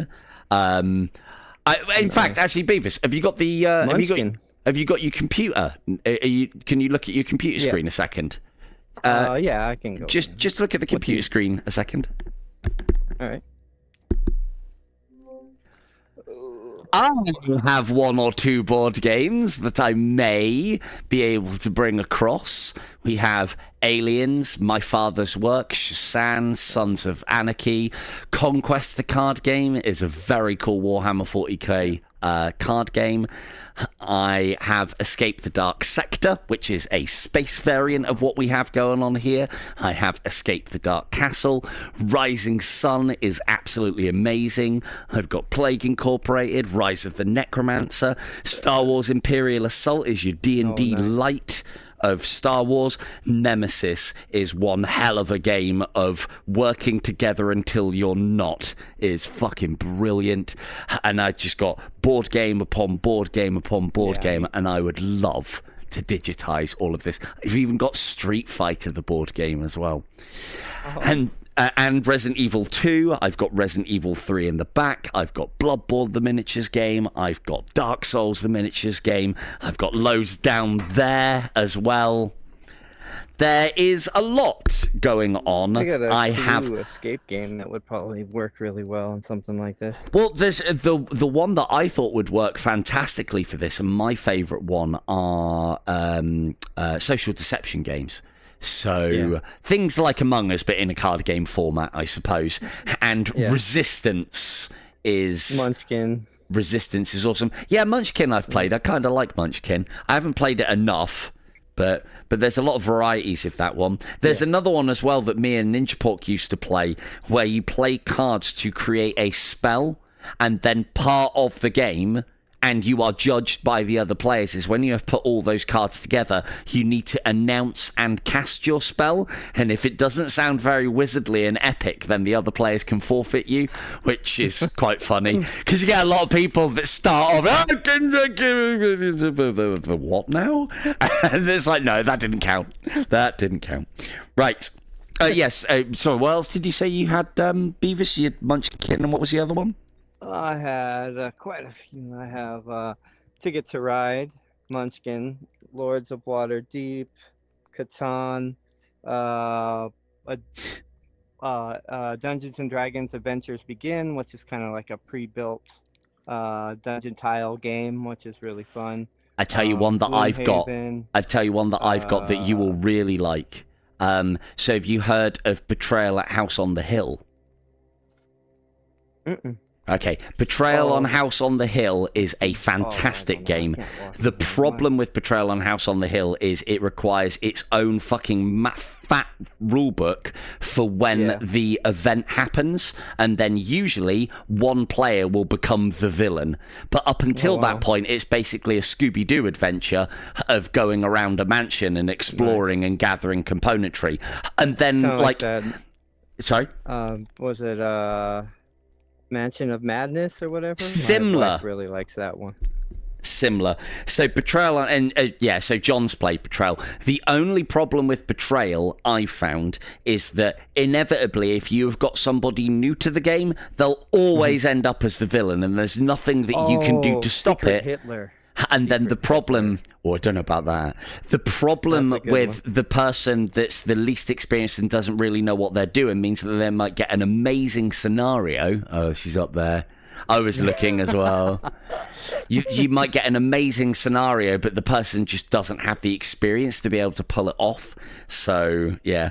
But a Betrayal at House on the Hill, there is a D&D version of it called Betrayal at Baldur's Gate, and it just basically takes the Betrayal on House on the Hill and makes it D&D, and again, that sounds really good. So, right, you ready up there, Von? Sure. Cool. So this starting card is always the same. Hopefully they're going to drop all the expansions for this as well. As you've seen, I've got the big box which has got all the expansions for this, and it just adds loads more chapters, loads more starts, loads more bosses, loads and loads more items and companions. In some of the expansions, it makes this game a little bit 2 tech. Oh, my hands are all doing weird. So all of a sudden you do start actually having magical items and what sound like decent stuff. Like, you know, oh, you've got a witch hunter companion now. You know, it's like, might be a bit much. I don't know. Anyway, right. I won't read all of that again. Oh, actually, I better, hadn't I? After years of incarceration in the depths of the dark castle, you finally break free of your cell. In a small stone room adjoining the cell block stands an old wooden chest. The lock is open. Draw an item card per player now. Dun dun dun! Liquid lock. Same here. Any weapons? Cunning concoction. Oh, good. What? A bunch of useless fucking one-shot potions. Ugh. Yep. Give us weaponry. Cool. I'll go this time then, just to keep things moving a little faster for the last game of the evening. Oh, good. You ascend a narrow spiral staircase, emerging onto a windswept bell tower. As you cross the tower, the bell swings into life, its dreary peal shaking your very bones. Any player who cannot roll wisdom or a double in one attempt loses 2 HP as the sound begins to drive them insane. Same one as we did last time. What does my one do? Discard to re-roll your character die. Oh. What did you get rid of yours for, Von? I didn't. I pulled one from the stack. Oh, got you. Ow! Whoa, I almost had my double. Cool, there's his double. Roll as one, Beavis. Double or wisdom? Ah! Double. Cool. Yeah. So, you all escape. What is it with this fucking bell and me? Bastard. You're gonna use It your tries to potion or outbell no? your voice. Right? It's working! It's worked twice! We found the produce. Cool. This nobleman seems out of place, wandering the bowels of the castle. He offers a reward if you do not tell anyone you have seen him. As you talk, he covers his nose, visibly disgusted by you. As a group, choose one option. Aid. You agree, and he rewards you. Draw an item card. Attack. You try to rob him, and he fights back with dazzling swordplay. Begin combat. If you survive, draw an item card per player. I have a feeling that this noble is not long for this world. Yeah. So we can either get basically a free item card, or item per person. Item per person, and he's only doing 1 damage, and he's not great in combat. So, everybody happy with attack? Yep. One less lord. One less noble. Yep. Cool. Generate the monster. It's over in front of Vaughn. You had one job. That's one of the things I wonder if they... Because I get the impression that if you throw it in the box... Oh, no, it can skip out. Maybe these walls should be a little higher. Just to... Or be invisible so the dice, once they enter them, they don't... I mean, then throw... But the thing is, wild dice rolling across the table onto and messing up other people's boards is all part of board games, is it not? True. So... And then everyone can be like, whoa, fucking calm down. We're not trying to kill them with the dice. Jesus, that's just the results. Right then, first round of combat. Let's do this. Doubles. Woo. More doubles. Double, 1, double. Right, hang on. I could... Right, because I've got the ability to re-roll here. So do you guys want to reduce all the things? You got a double there, haven't you, Von? Yes. So you can take 2 cunning, can't you? Yep. And then you've got a might. I can take a might. So to try and one-shot this guy, re-roll your character die, applying only the second result, but I won't be shielded. And what do I need to get? Need to get might. I've got a pretty good chance of getting might. Yeah. That's an easy roll. See? Nope. Everyone take a point of damage. Thanks. Unless you were shielded, obviously. Yeah. I gave away my shield for the good of the group, of which it was no good. Next round of combat. Just one might. There we go. I got it. Smashed him. Right. Right. Card per person. Ooh, the replication stones. Whenever I roll a single, it counts as 2 singles of that trait. Oh. I could heal everyone. Nice. Yeah, let's get that down as now. Yeah. Let's go ahead and heal. So everyone heal 1 because of infested cheese wheels. Yeah, we could use that as well then. And that'll get us all back up to full health, won't it? Or near as damn it. Might as well use it, Von, because we'll just end up. Oh, are you? Oh, okay. In that case, then. Yeah, no, I don't think you're. I don't think you're supposed to. No. No. Oh. I'm wondering who would be better off with this. Whenever you roll a single, it counts as 2 singles of that trait.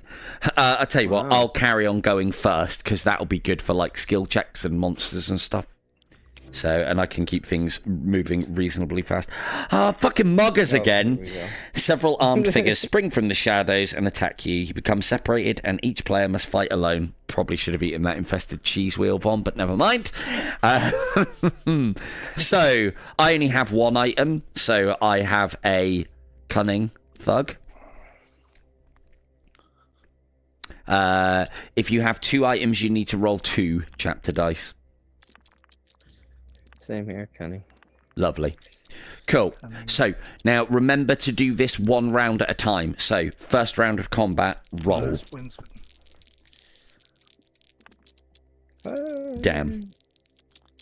I may have... Okay, you may avoid damage by losing an item. I do not want to lose an item. And you probably want to take damage here, Von, because then you're off of your top and your cheese wheel will be more efficient that way. So I'm going down to 9. Everybody resolve their damage or lack thereof. Oh, you've beaten your one, have you? Perfect. Yep. Do you want to give one of those 2 a hand? You need to choose first. Now, you're more likely to roll wisdom, so I'd suggest you help Mike out first, because then we might be able to gang up on Von's. Right, next round. Round 2 of combat. So you're helping Mike, yeah? Fish, yeah? Yep. Go. Hey, I got mine. Oh, I got 1. Cool. So you either both take a point of damage or lose an item. Your choice.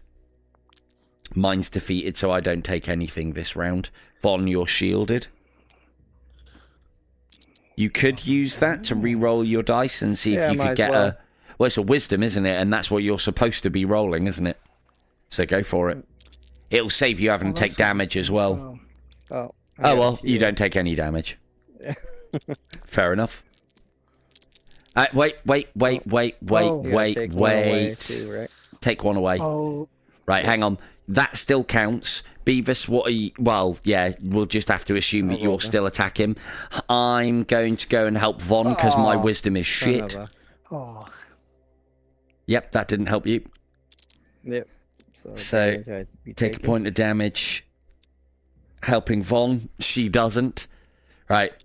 Next roll of combat. Right, wait. I'll carry on helping Von. You carry on helping Fish. Go. All right. Nope. Yes. Oh, anyway. Cool. So we take a point of damage each. I'm down to 7. Do you want to gang up on this one with us so we can at least fucking get him done? Ready? And...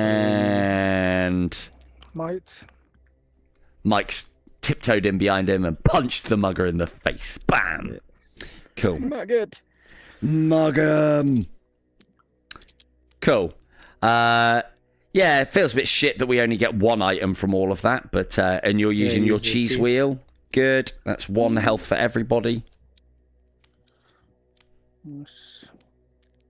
And I got a loaf of bread. Is anybody particularly low on health? I'm on 7. I'm on 8, rather. You are. You're low. Is it me? Okay. Yummy. 1, 2. Thank you, Von. So, alright, I'll carry on going first because I got the old replication stone. Oh, good, you're back.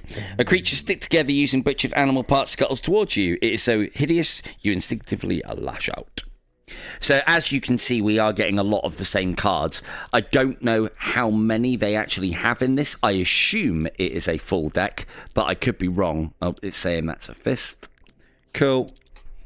And I think I get 1 attack before the first round of combat. Oh, man. That is a fucking mighty stitched together beast. Right. So I get 1 round of combat. Double cunning. Brilliant. Okay, and now we go. That was useful. Beavis. Double cunning. Single cunning. Oh, check Double that off. wisdom. Damn it. 1 point damage. Shielded. Shielded. Yep. Next round of combat and go. Oh, fucking. Shielded. Well, at least I'm doing my job. You got double. Double. Shit. And go again. Next round. So we can do it again. Fuck. Oh. And I did. Hey! Oh, you Good job, Mike's there with the cheater. fists, isn't it? Oop, that's yours. Liquid luck. Hey, Yeah. don't you need to regenerate it? Oh. No. Actually, what is it? Might. Yeah, I wasn't able to roll any might during the entirety of that, so try and regenerate it. Yes, there we go. Perfect. Right, liquid luck. You haven't got anything right now, Beavis, so you might as well have it. Sure. Next card. The The cook. The aroma of hot food has led you to the kitchens. On the table near the door is a steaming meat pie. As a group, choose one option. We're stealing that fucking pie. Is this in combat? Oh no, whenever you roll a single, it counts as 2 singles of that trait. Nominate a player to roll 2 cunning in 3 attempts. Well, I'll do it. I've got a 100% record of getting us that pie. 1. No. Hold up. Fail. Oh, come on, is that not cunning? 2. Shit. Oh dear. I have a 50% ratio of getting us that pie. Failure. The cook catches you and vows to begin to make you the filling of his next batch. Roll your chapter dice. Fuck me, that's a wise cook. Jesus. Right. Let us... First round of combat. Double cunning. That doesn't help us. A fist. Yeah, the Oh no, fist. that's cunning. Sorry. No, that- I don't take any damage. He's doing 2 points of damage. Oh, mother.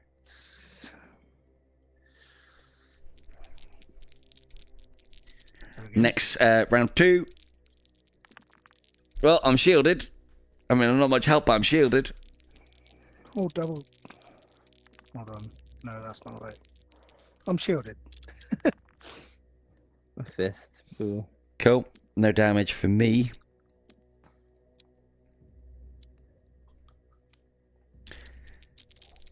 And let's go again. Go on, Beavis. Well, got 1. Go. Looks like I'm shielded again. I'm rolling them doubles. 2 damage. Right. Hold on a second, Vom.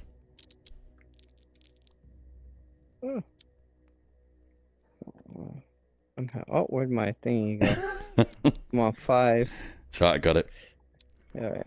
If you put it, too won't close highlight to it. try and get it to highlight, sometimes it does go through the table. There you go. So, right, Von, you already rolled, didn't you? We 3 haven't for this round. Nope. All right. Yay, there we go. Nice. Nailed it. Stell Loaf of Bread. Who's on the lowest? I'm still on 8. I'm at 5. Yep. Well, I'm on 7. Hold- but hold it's still. not showing 7. Ah, no. There we go. That was the grossest bread ever. Is that 2? That's 2, yeah. Cool. And next. Oh, great. As you pass an ornate mirror in this bedchamber, twisted versions of yourselves step through it with murderous intent. You become separated and must fight alone. Each player must roll their die twice and place the corresponding chapter dice in front of them to represent their doppelganger. Place only one die for each double rolled. So, roll 2 and then put those chapter die in front of you, or roll twice. So, like, for instance, mine is a fist and a wise fist. Rather than try and find the dice side as well, if you, whilst holding it, if you press A, it'll scroll through the sides for you to put it down. But for me, there's something about twisting it and finding it and placing it at an awkward angle. So, combat special. No player can rest until their doppelganger is defeated.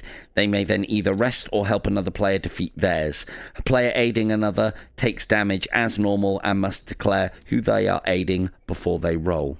Everybody ready? These are doing one. Remember we need to do one at a time here as well, as far as one round of combat at a time. There he goes. Right, ready, Beavis?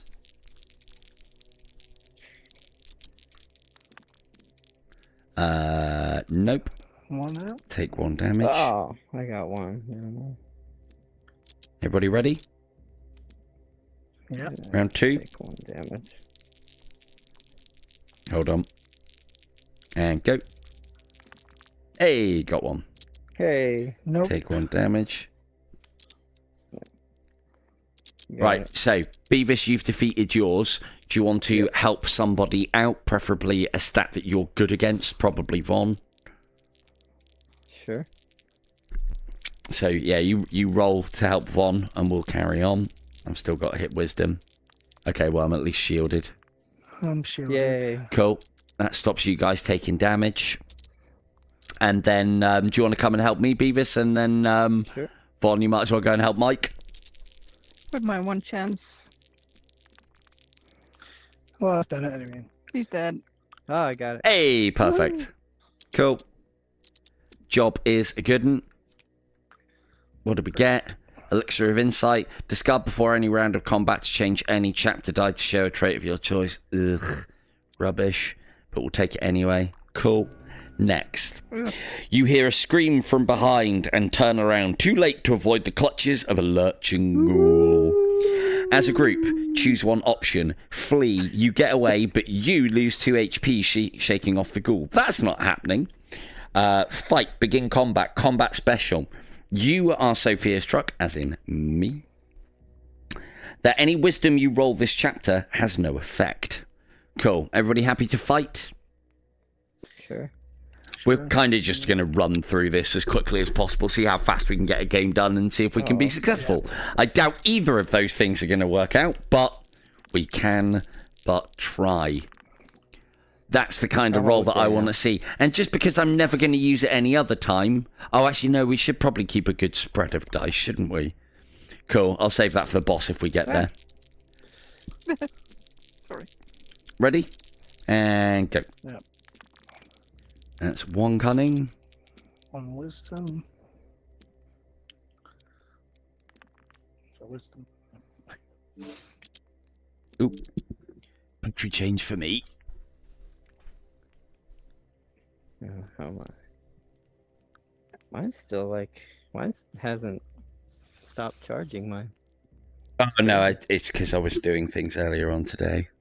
Oh, okay. So... Now, my the batteries that I remember as well, my battery's starting to fail, or at least that one is.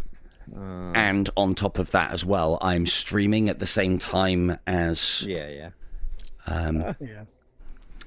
as playing, so it's like fucking double damage on the battery. But at least now my battery charges whilst I'm playing and streaming, so it's definitely doing something. Where were we? 2 cunning. Oh, hang on. I didn't take damage. Yeah, I didn't take damage either. No damage. Okay, shielded at least. Cool. Nope. All done. Wait, Beavis. Oh, let us finish a round of combat before you roll again, just so that we can make sure. Because Von's dead.